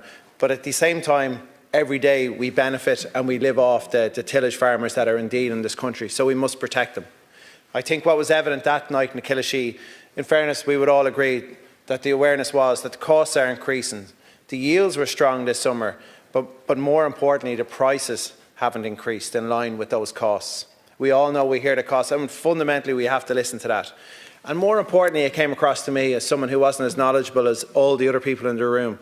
You know, I was learning about how the competition with grain is coming across from all across the Europe, especially from Eastern Europe. And our grain and our farmers were competing in a way that possibly that they were finding difficult. Because the standards that were being set here, the difficulties they had with dealing with those standards, maybe didn't apply to competition. In Kildare, we know that those tillage farmers, they do form the backbone of our rural economy. Especially, and I know it's more evident in South Kildare, in the Minister's constituency, but indeed we see it all across North Kildare and around Naas and Clane and Straffan and those places as well. And what they also do is they sustain other businesses. So when we're talking about the tillage farmers, we're not just talking about them, but we're talking about all the other businesses that they support. But indeed, I will say this, and I know that the Minister recognised the pressures that those farmers are coming over. And I know that the Minister put it forward both in the parliamentary party and I'm sure at Cabinet, and indeed was able to get tillage supports with 50 million extra for tillage supports for the protein aid scheme and the straw incorporation measure, and indeed across other measures. And I know myself, I have dealt with TAMS in my previous career, and in fairness there was extension of that. And that also, while it might not be direct payments, it still is, and I know someone, they will struggle, but it's the same way. It helps capital infrastructure to benefit the future. And I'm also very conscious that these big issues can't be resolved with one budget, and I think that's ultimately the difficulty we're facing. And I think, in fairness, the Minister has alluded to that in his speech. And I think we are all very conscious across the government, across this House, and indeed across the country, that we are trying to pull away from one-off measures in other areas. But indeed, we made sure that the tillage farmers, to a degree, were able to be looked after. Maybe not in exactly, they were possibly, we dealt with it as best possible. But I know that the Minister is working hard and will continue to work hard to ensure that we do have those proper structures in place for the tillage farmers, whether it's prioritising the soils, whether it's ensuring that the small farm holders are able to stay in it, or indeed, more importantly, we can actually convert some of those people who have moved away from tillage farming and onto grass farming, move them back into tillage. As Deputy Aird correctly outlined, we have lost 40% of our tillage land in the last 40 years. And that is something we do need to replace. And also, as Deputy Aird referenced, that we all know the difficulties of the beet farmers and what we have lost there. And I do think they're the sort of things we have to think about, because we're in here today, we're not dealing with a budget, we're not dealing with the situation for here and now, but what we're dealing is the future of Ireland and our sufficiency and our self-sufficiency and how we actually have food for the future generations of this country. We've all seen the turmoil over the last number of years. We've all seen the difficulties with supply chains, and as those supply chains might have existed during COVID back towards China and businesses, ultimately the one supply chain that we can't fix and that we don't want anybody being stuck in ports, that supply chain is our food, and we need to ensure that we can keep those farmers at work. And ultimately, from a business perspective as well, we all know that tillage is a strategic sector for the country. We all know it goes on to other businesses. Deputy Moynihan was alluding earlier on to the impact that it has from Irish whisky. Not to mine, and that's only a small element, that's only one part of it, but indeed it shows the important part of it, because ultimately if Ireland's not known for its great food, its great dairy, its great beef, its great tillage, then I suppose what fundamentally are we as a country? Because ultimately agri is where we came from. Agri is something we specialise in. Agri is something we are great at. But more importantly, we need to ensure that we can keep that for the future generations and keep that flame alive of tillage. And I will endeavour to work on best I can, not only on behalf of the people, the farmers of North Kildare, but indeed with my colleagues around the rest of the country, and especially with Minister Hayden and the rest of the government. Thanks for your time tonight. Deputy, and we move now to Deputy Michael Collins. Thank you. I have been requesting statements on the tillage minister for quite some time. Last number of weeks, I would like to appreciate and acknowledge the Chief Whip for our help here in making sure that we get a chance to speak on behalf of Ireland's tillage farmers. And it's an essential, yet increasingly vulnerable part of our agricultural landscape. Minister, the tillage sector is in crisis for the third consecutive year. Farmers are facing financial losses. Despite their resilience and commitment to sustainable practices, and economic reality is stark and unsustainable. The facts are the sale price of barley in 2025 is between 185 and 195 per tonne at 20% moisture. Barley changed from prices seen in barely changed from prices seen in 1985. That's 40 years on. We're looking at the same prices. Yet the cost of production has skyrocketed. Fertiliser prices, for example, are now ranging from fallen in 1985. That's 40 years on. We're looking at the same prices. Yet the cost of production has skyrocketed. Fertiliser prices, for example, are now ranging from fallen to 440 per tonne for can, and crop protection costs have risen by 4% in 2025 alone, following increases of 20% in 2022 and 9% in 2023. Machinery costs now account for 25 to 30% of total growing costs, and fuel and seed prices remain volatile. Despite these challenges, Tagas forecasts a 40% increase in tillage incomes in 2025, bringing the average to 42,000. But this is still below the national average farm income of 48,500, and much of the increase is attributed to subsidiary livestock enterprises, not crop production. Minister, these figures do not reflect profitability. They reflect survival. The gross margins for spring barley are forecast to increase by just €85 per hectare, while costs remain high. Farmers are calling for a minimum subsidy of €250 per hectare to remain viable. Last year, Fine Gael pledged €60 million annually for the tillage sector, which would equate to €175 per hectare over 5 years. But yet the budget 2026 has allocated only €50 million, falling short of the commitment and the sector's needs. Let us not forget the environment value of tillage farmers. Irish tillage systems have one of the lowest carbon footprints in agriculture, producing just 1.9 tonnes of CO2 equivalent per hectare on average. Farmers are incorporating straw into the soil, growing cover crops, and improving nitrogen efficiency, all contributing to climate goals. Moreover, Irish grain is exclusive, traceable and sustainable, yet millers and feed compounders continue to rely heavily on imports, with 4 to 5 million tonnes of feed ingredients imported annually, compared to 2 million tonnes of native grain produced. We must incentivise the use of Irish grain to reduce our carbon footprints and support local producers. Minister, if we fail to act now, we risk losing a generation of tillage farmers. The consequences will be severe: increased reliance on inferior imports, loss of rural rural employment and a setback in our climate ambitions. I urge the Government to deliver the full €60 million annual support as pledged. Introduce a €250 per hectare subsidy to ensure viability, create incentives for millers and feed companies to prioritise Irish grain, expand environmental schemes that reward sustainable practices. Minister, we need to give these farmers the funds they require to survive. That's the long and the short of it. I have serious concerns about farmers in Clonakilty, Bandon, Kilbrittain, Ballinadee, Ballinspittle, Kinsale, Shannon Halfway and out the Airport Road. These are farmers that are in my constituency, but I also have serious concerns for the farmers throughout the country that have contacted us to fight for their very survival. We have a serious problem in the dairy sector at the present time with the drop of the price of milk. This is just another issue that needs to be addressed, but for now we need the tillage farmers to be protected. Minister, you're the only one that can do that, and I appreciate you would make that happen. Michael Fitzmaurice, I welcome the opportunity in speaking on this. Look at whether you come from an area that wouldn't grow tillage or not. It's awfully important whether you're in suckler, sheep, or in dairy or whatever. The people that grow the tillage to get the straw is ferociously important. And I think, Minister, we have a decision to make. We look at the prices this year, and in fairness, the protein aid is good. It's a good subsidy, what's being given for that. But in fairness to the people that are growing barley or wheat or oats or whatever, it's a totally different game. They're taking a bad price, and look at the playing field. This is the big question that has to be addressed. We have decided to sign up to deals with other countries, third-party countries, that has basically different terms and conditions for growing their product. Simple as that.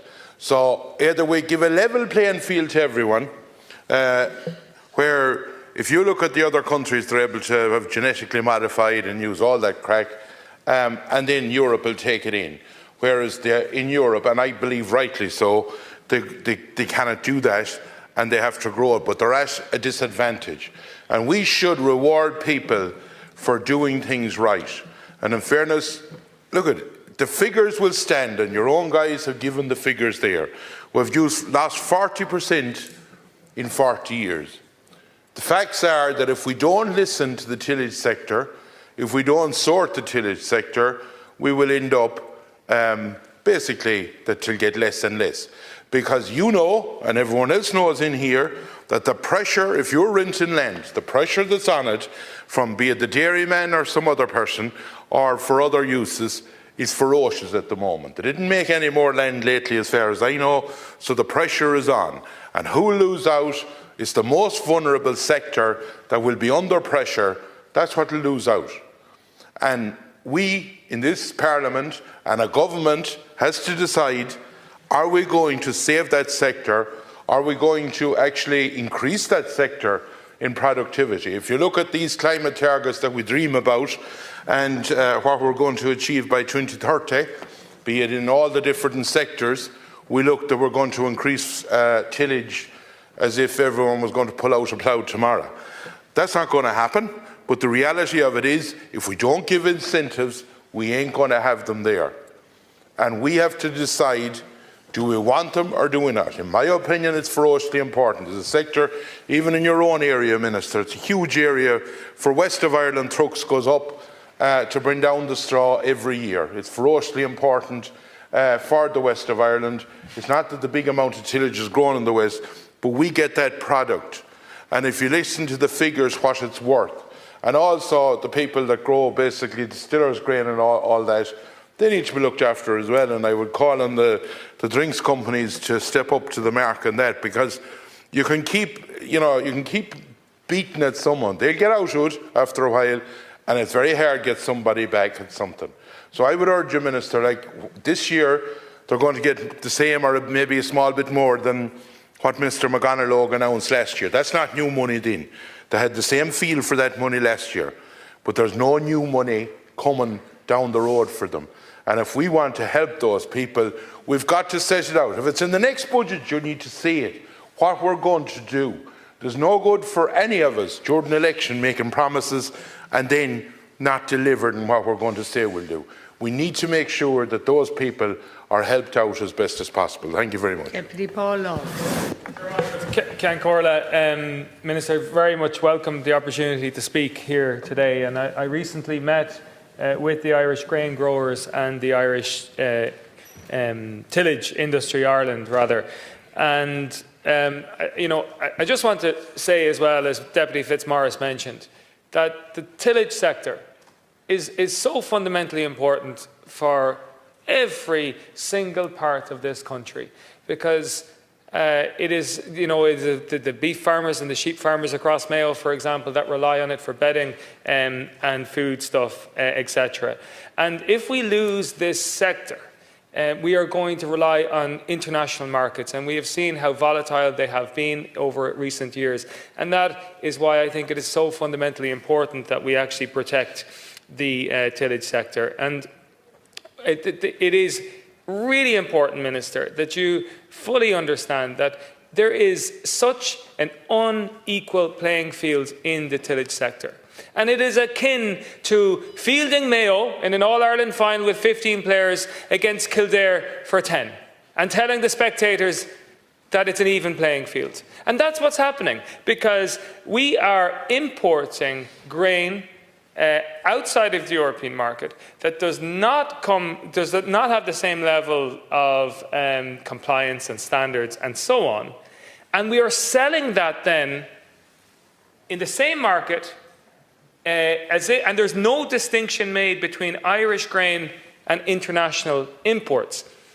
And it's incredible to think that there's actually genetically modified grain coming into Ireland, and it is being sold in the same way as Irish grain producers. That is fundamentally unfair. And we are setting the tillage farmers up in terms of essentially such a skewed and unfair market. So, Minister, I think it's really important that we address the inequalities, the structural inequalities that exist.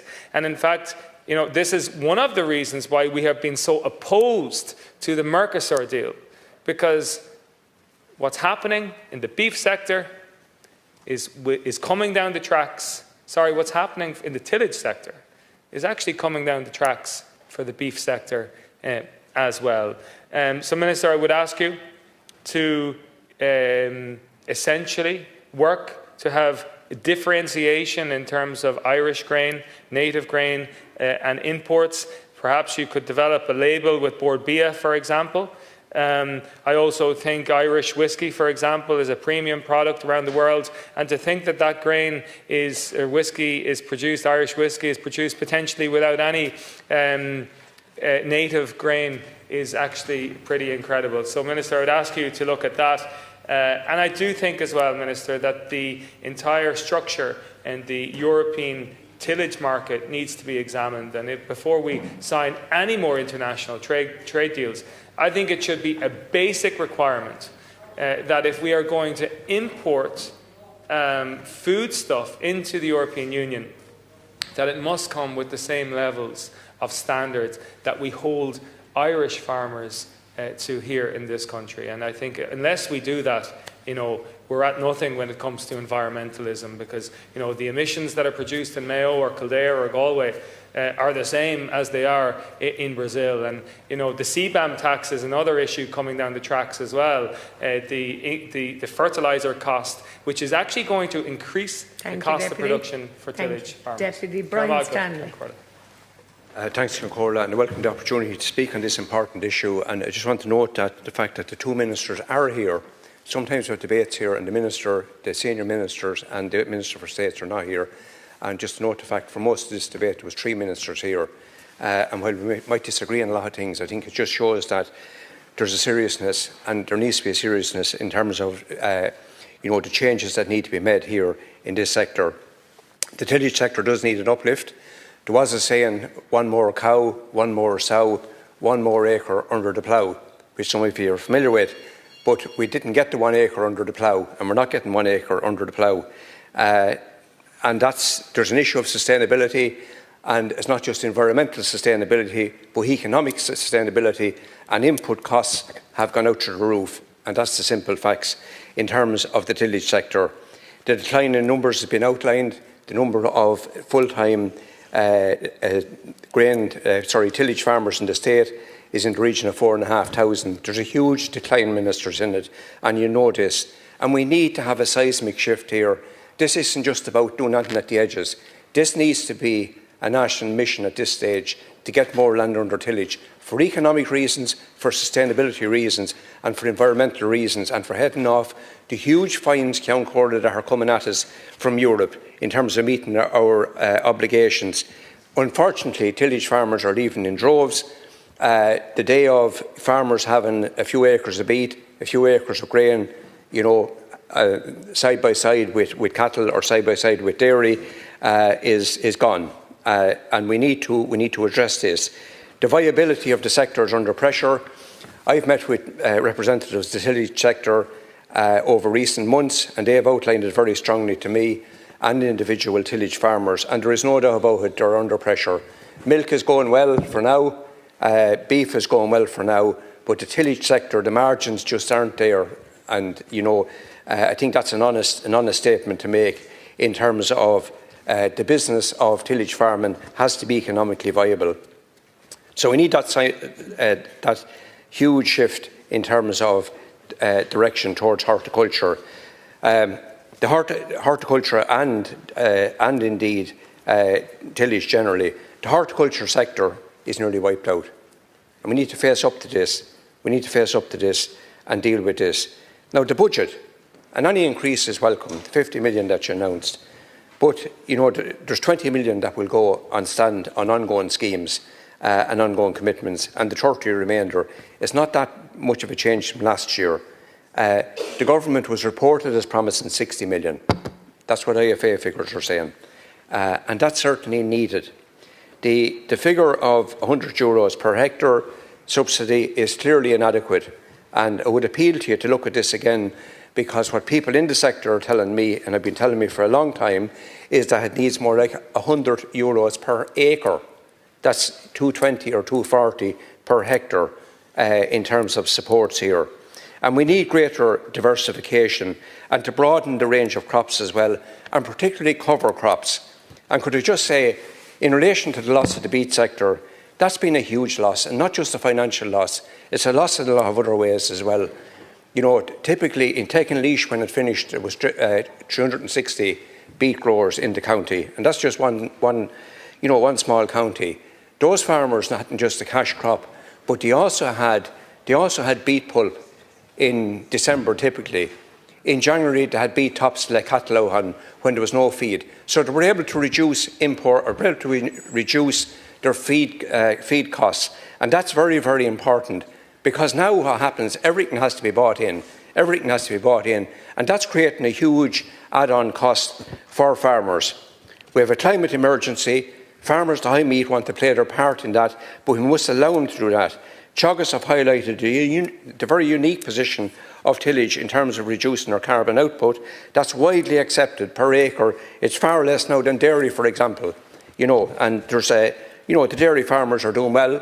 And previous speakers have said that, and that's all well and good. But I think it's important that we recognise that the tillage sector has a huge role to play here, and the fact that the tillage sector has contracted so much in recent years hasn't helped us in terms of getting down our emissions in a sustainable way. Also, we have to look at our international commitments and what we've signed up to. Whether we like it or not, we need to head off the huge fines that are coming at us. It would be unsustainable. There was a budget passed here last week, and I'll tell you this, folks, that budgets in years to come, if we don't do something about the fines for not reaching our climate targets, it's going to be astronomical. It'll be a huge burden on farmers and taxpayers, and that's who's going to pay it. There's nobody else. There is nobody else to pay that. In terms of, so we need more supports there, and we need to diversify. And I would ask you as well, and that's Deputy Minister Hayden, don't give up on the beet altogether. There was attempts, and you know this. You met some of them, and I met. There was different lobby groups, and there was groups of people, groups of farmers coming together, and groups of people from the agribusiness sector coming together. And you would have met them during the term of recent governments in terms of trying to get that back up on the road again. And we need to be getting it back up getting it up going again. But you won't. The income from beet alone and from sugar manufacturing alone won't do it. there has to be bioethanol, and there has to be other byproducts. I mentioned the benefits for farmers in terms of beet pulp, in terms of beet tops in the hungry month of January when they're trying to feed cattle and there's no grass, and in terms of reducing the cost and sustainability, for farmers to help them with sustainability. In terms of feedstuffs, the producers and the mills are churning out stuff, Minister, and it may have as little as 5% Irish grain in it. And I heard Deputy Aird saying that he buys Irish grain, and that's good that you're buying it. But what farmers are telling me, they can't guarantee that it is. And people in the mills and people who are drawing the material to mills tell me that it could be as low as 5%. And Minister Grealish now is Minister for Food. That's really an issue. This is really an issue. A lot of this is GM produce. It's not produced to the same high standards as the material as the crops in this state. And that's really, we have to have a level playing field, as long as, along with quality as well. It's really, really important. According to Teagasc, 19% of our potatoes is imported. Great cash crop, And I understand, with weather patterns and weather changes, that may be challenging. But, a lot of the country, we have very, very dry, good dry land that can be used for that. Flour imports. During the last big freeze, Count Corla, we almost ran out of bread. I think we had a 4-day supply. A 4-day supply of flour in the country. Imagine that. A country, a state that used to grow used to produce all its own flour. Flour mills all over the place, in Sallins, in Portlaoise, great employment from the Adams family in those industries. That's gone. And we've left ourselves completely exposed to all of the volatility that's in global markets. And we know what's going on globally. We know what America is up to. We know what's coming in terms of Mercosur, the difficulties that may cause. So I'm not arguing for, completely ring-fencing the country, but we have to start looking at sustainability. We have to start just getting back to some basics, and we cannot be totally reliant, that heavily dependent on imports. So I would ask you not to give up on beet. I think it needs to be looked at again. It was a great cash crop. Farmers welcomed that, the beet check, which generally came in December and January and sometimes even in early February. So in summary, we need realistic supports for the tillage sector, and I include the horticultural sector in that. We need trade recognition for genuine Irish produce, and we need to up the amount of grain that we're producing here and produce that can be used for animal feed, and to be able to say that and certify that it's Irish. This is not about putting barbed wire around the country or anything like that. Obviously it has to be international trade. I recognise that, but we've become over-reliant on it. And when it has to be hauled from the far side of the world as well, it does make it more expensive. So realistic supports for the sector, trade recognition for genuine Irish produce, and a massive expansion for food and animal feed security.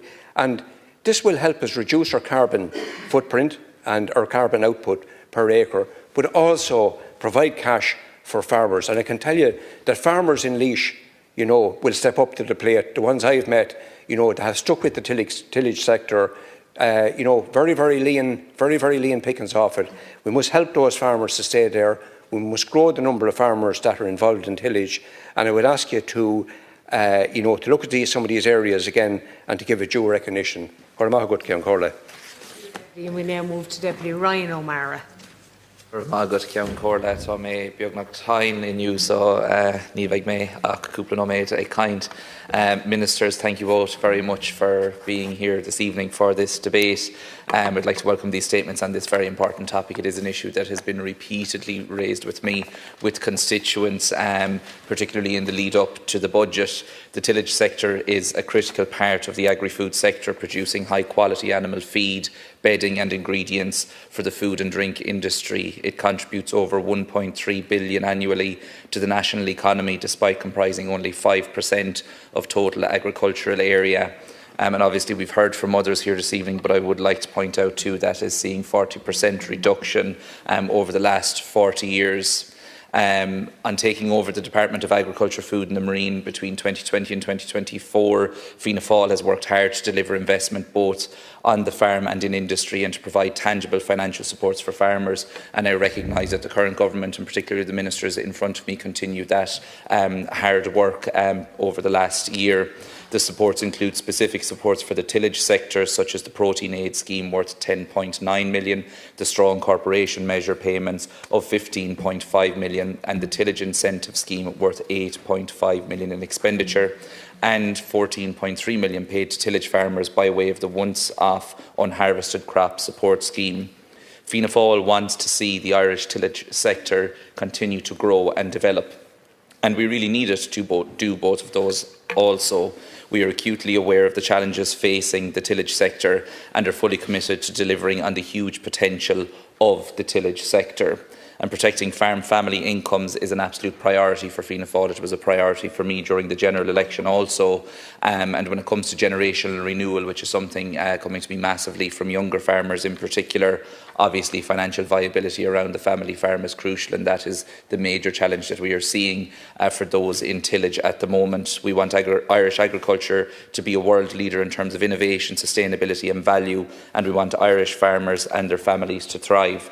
So just some of the issues coming to me from the tillage sector at the moment. Obviously, as I have already said, tillage has fallen by 40% in the last 40 years, the area under tillage, that is. According to the IFA, the recent decline in area can be principally attributed to a reduction in cereal production, which has dropped by 50,000 hectares since 2012. Ireland now has one of the lowest percentages of land devoted to arable cropping in the EU 27 at about 6.5% of utilisable agricultural area. And this is despite the fact that 36% of Irish soils, or approximately 2.5 million hectares, are being classified as highly or moderately suitable for tillage production. Essentially, in one sentence, what tillage farmers are telling me is that they're facing high input prices, competition for land prices obviously going through the roof, particularly for leases on land, and low global prices. I fully appreciate that we are fully susceptible as an open economy to global trends, and that is having a massive impact at the moment, but particularly for those men in tillage, men and women in tillage, who are coming to me and saying that land prices are really crippling them at the moment, while the price for the product is so low. Budget 2026 provides funding of at least €50 million to the tillage sector, and I welcome this. This will be channelled through the protein aid scheme, the strong corporation measure and the tillage support scheme. And I'll finish up now because the voice is officially going on me. But I would welcome the Minister's comments that there will be consultation with stakeholders on this. I look forward to consulting with my own constituents and feeding that back to you also. Thank you, Deputy Brian Brennan. Thank you, Chair. Minister, I note that you're here and our Minister Grealish also here. I think that's a huge statement. I've been here at so many, since being elected, I've been here at so many debates, and the Minister's not turning up. I think it shows the importance. We were both in Nice. We saw what went on. They were expecting 250 people. Over 1,000 people turned up. From the people I was speaking to there, they feel it was the biggest meeting ever they had in Nice. It was a clear statement that the tillage industry is on its knees. It needs help. It's got help in the budget, but it needs more help, and it needs a long-term plan. That's what we really need, is a long-term plan. I'm coming from a hospitality background, but there's one thing I know, that in business, whether you're in tillage or whether you're a publican or a hotelier, if you don't make a margin, you're at nothing. You're absolutely wasting your time. If your costs are too high and you're not getting your price, you're simply at nothing. In the tillage industry, we're being saturated now by imports, cheap imports, and we have to tackle that. There is European regulations, we have to accept that, but there must be, in some way, we have to increase the support for the people on the ground. I have a huge concern going around and meeting the tillage farmers down in Wicklow and down in Wexford. OK, you're speaking to the farmer, but you're also speaking to their children. And I can see a conveyor belt of young farmers leaving our country from the tillage sector if we don't address this issue urgently. Huge work has been done, Minister, to be fair to yourself. You have your finger on the pulse, but it's the long-term strategy. Also, I have a huge issue when we are selling Irish whiskey when it is not fully Irish. It should be what it is on the label. And I think that we have to fight stronger to make sure that our farmers are producing the goods for our products. We have good, strong products. We have a worldwide reputation, and it's crucial. So I'm literally asking for further help and a long-term strategy, because if not, we are going to be in trouble with the tillage industry. Thank you very much. Thank you, Deputy. We move now to the other members. Gillian Toole. Deputy Toole. Gurv Mahagat, a Ceann Comhairle, agus a Ari Ille on Truarguv. Thank you very much for this opportunity. I'd also like to acknowledge the information and support given to me by Meath IFA and the Irish Grain Growers Group, who have presented indeed to the committee. I think I'm going to focus this rather than repeat the statistics that have been so forthcoming from all parties and none today. We're all very much aware of the shrinkage and the reduction in acreage and the numbers of farmers in the tillage community. I'll focus my comments on the health impacts. Let food be your medicine, as Hippocrates said. We are what we eat, and indeed what we eat eats. And if we take the Irish grain, it comprises of complex carbohydrates, protein, fibre, zinc, iron, magnesium. They're superfoods in their entity. And whether you're a carnivore, herbivore, vegan or vegetarian, the Irish grain is something that underpins all parts of the diet and is highly nutritious. And for that reason, I think, whilst the supports are very welcome and acknowledged, if we take into consideration that highly important contribution to the health and well-being of every single individual in this country, never mind those who benefit from our exports, taking that piece and the vagaries of the weather, whilst this year's budget announcement is most welcome, I think there's a very strong case for looking at the multi-annual situation and bringing forward a multi-annual package, because the variables are too high in this instance, one of which is the importation of foodstuffs, grains from other jurisdictions that do not meet the same criteria as our products must within the EU. So the pitch has to be levelled. If we take, for example, the Irish whiskey and the ingredient not containing an Irish grain, consider Chianti wine from the Chianti region, but the grapes came from Chile. I'm not displaying a particular lifestyle trend, but following on, something like champagne and the grapes are coming from New Zealand, not from the Champagne region. Or Parma ham, if we go back to our porcine friends, Parma ham, but the ham is coming from South America or any other jurisdiction. So that's essentially what we're at. So we need to put the jersey on very, very quickly. And I think it's fair to say that the asks are very concise. Clear food labelling so that the consumer can make an informed choice and know that they're either getting a native product, which is almost carbon neutral, or carbon zero, and how that compares. Thank you, Carol Nolan. Garama, a good Ceann Comhairle. Minister, I'm delighted to get the opportunity to speak here tonight on the tillage issue. I know I have spoken and engaged with the IFA on the matter on a number of occasions before the budget. And many of those concerns and challenges relate to the significant structural pressures and extended economic factors that the sector faces, including increased importation of grains and elevated input costs. And while we accept that production figures for 2025 show a modest yield increase, this has not translated into sector stability, and that's of huge concern to the tillage sector.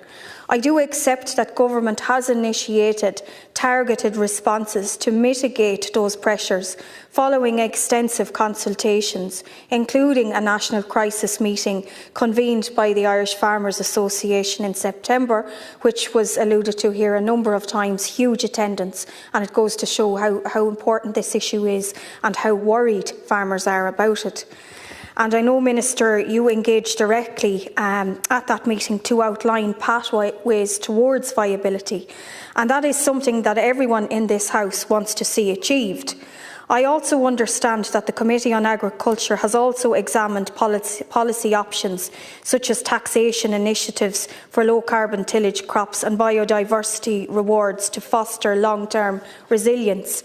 However, we must move to a situation advocated by the likes of the IFA, who are at the forefront of this, and they understand inside out the concerns and issues that farmers have. And their approach is that where there's a structured survival payments implemented, a system where farmers have certainty and where we can finally bring about sustained fiscal commitments from government. And obviously certainty is important in terms of farming, in terms of planning from year to year, no different to a business. So it is important that that certainty is provided going forward. I also note on the European front, the Common Agricultural Policy continues to channel financial support towards the promotion of conservation tillage systems. But, Minister, I'm deeply alarmed by reports that Ireland will have to use more than 75% of its allocation. That's of concern. Well, I'm glad to talk about the grain and tillage section of our farming, and I say to you, grain and tillage has been, is and always has to be a vital part of our agricultural landscape. Indeed, we met these grain growers and they gave a very concise and interesting presentation, and a serious presentation for, in regard to the plight that they're facing.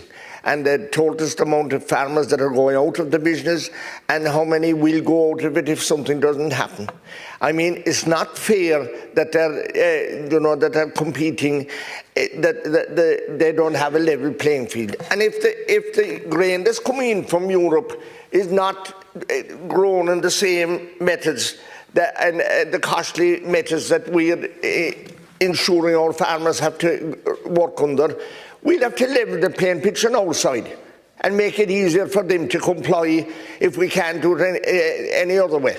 If we can't ensure that the Europeans or wherever the grain is coming from are operating the same standards. Look, it's absolutely ridiculous to think that people can come along and sell Irish whiskey that there's other grain make it. And you'll have to do something about that. That's not fair. And ensure that we get for our farmers, that we get the primary role in producing the grain. And if we can't provide it, that it should be imported in or used when they're using our name. And they're in savage competition for land and for the pricing and everything, and for the cost of everything. Everything is going up. And when you are importing grain and to increasing the carbon footprint that we're all supposed to be adhering to. I mean, God Almighty, we're all under the one sky, whether the grain comes from Ukraine or from Russia or wherever it comes, it's produced under the same sky, so the same rules should apply all over the world.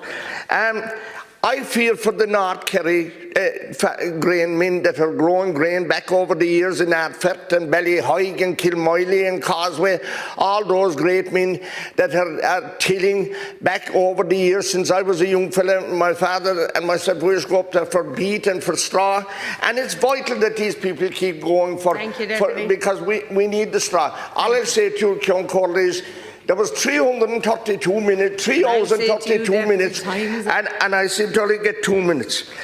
We don't want to lose any more. We don't want to lose any more like we lost the sucklers and the sheepmen. Do you mind and we lost the beet.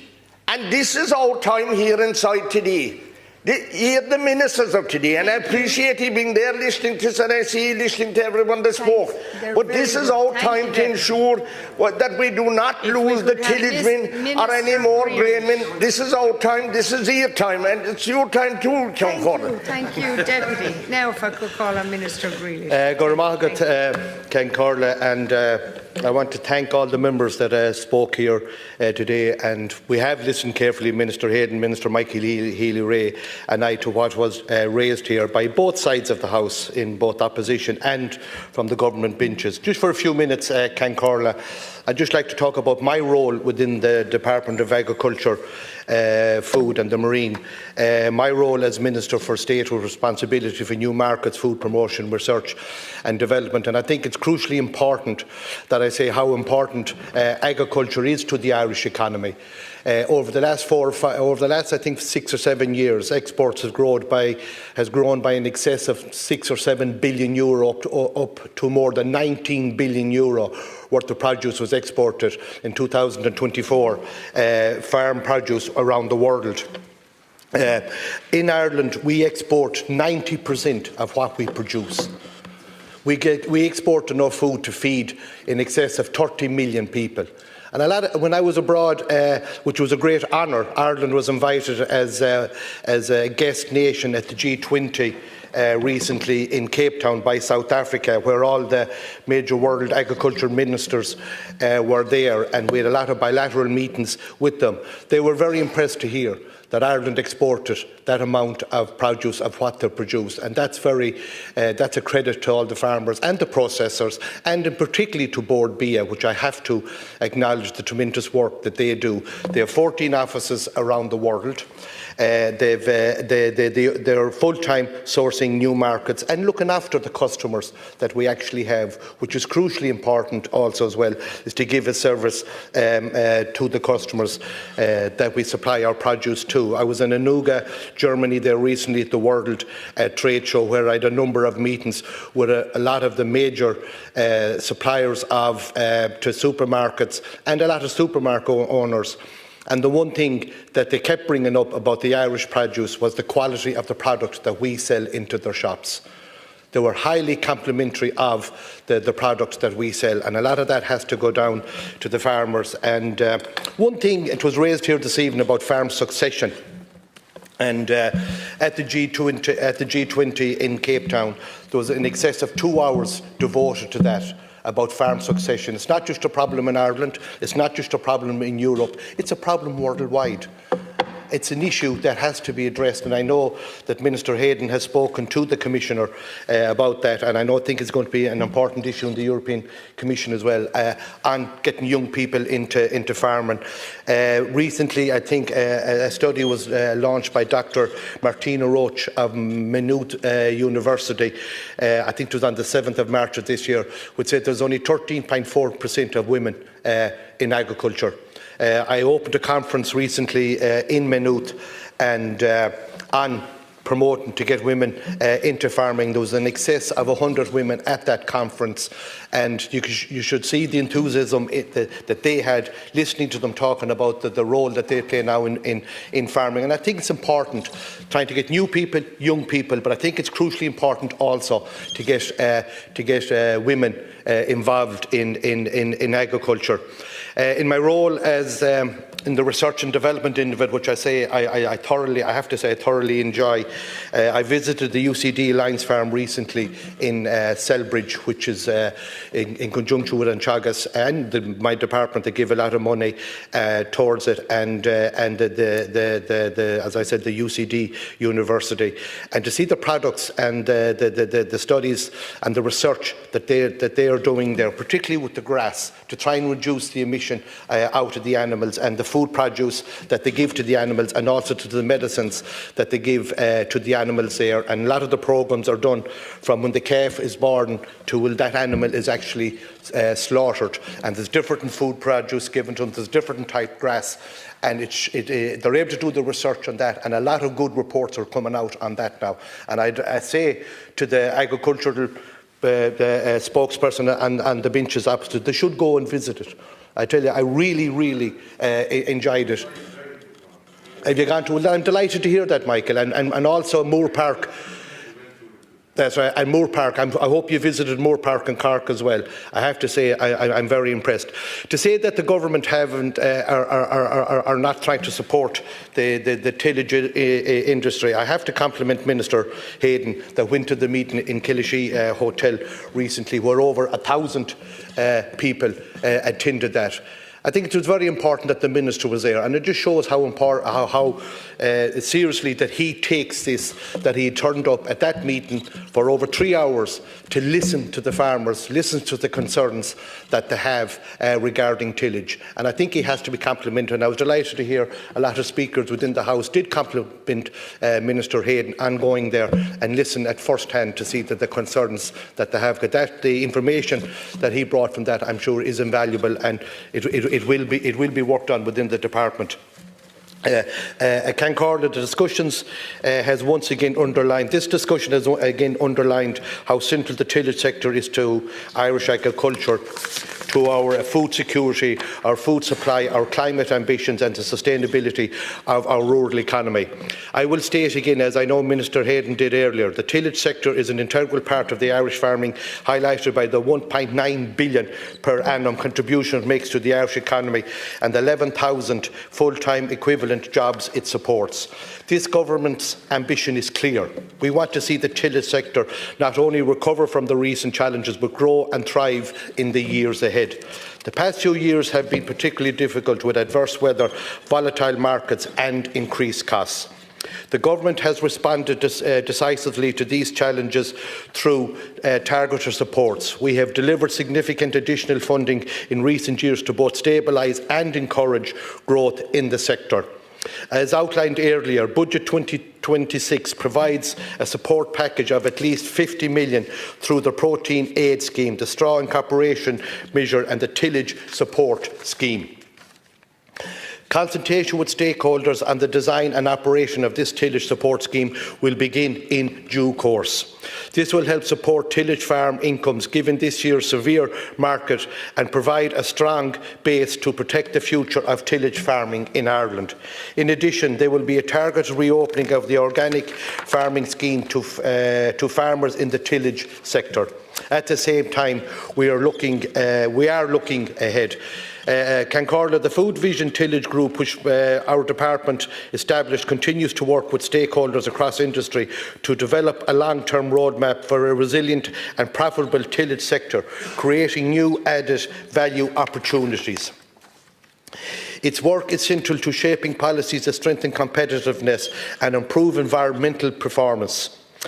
Good progress is being made in implementing actions in the report across a range of areas. This work will require ongoing collaboration and sustained effort from all stakeholders. The Common Agricultural Policy will be hugely important to support the incomes of our tillage farmers into the future. I know Minister Hayden will continue playing an active role in negotiating with the Agriculture and Food Commissioner, the European Parliament's Agri Committee and with his fellow EU agriculture ministers in order to ensure Irish priorities are reflected in the final agreement. Cancorla, again, we will be aiming to deliver a CAP that is more straightforward with farmers, with an appropriate balance between economic, social and environmental sustainability. Flexibility for Member States to design schemes that suit national systems. An adequately funded CAP that continues to underpin farm incomes, food security and rural development. In conclusion, at Cancorla, our farmers have shown remarkable resilience and commitment in the face of unprecedented challenges. The Government stands with them, not only in responding to today's pressures on building a stronger and more sustainable future for Irish tillage. I again thank the members for their thoughtful contribution and continued engagement. And as a lot of members have said, I have to acknowledge too that the Senior Minister stayed here for the whole debate, which is important, and this just takes how serious that he takes the issues that affect the tillage industry.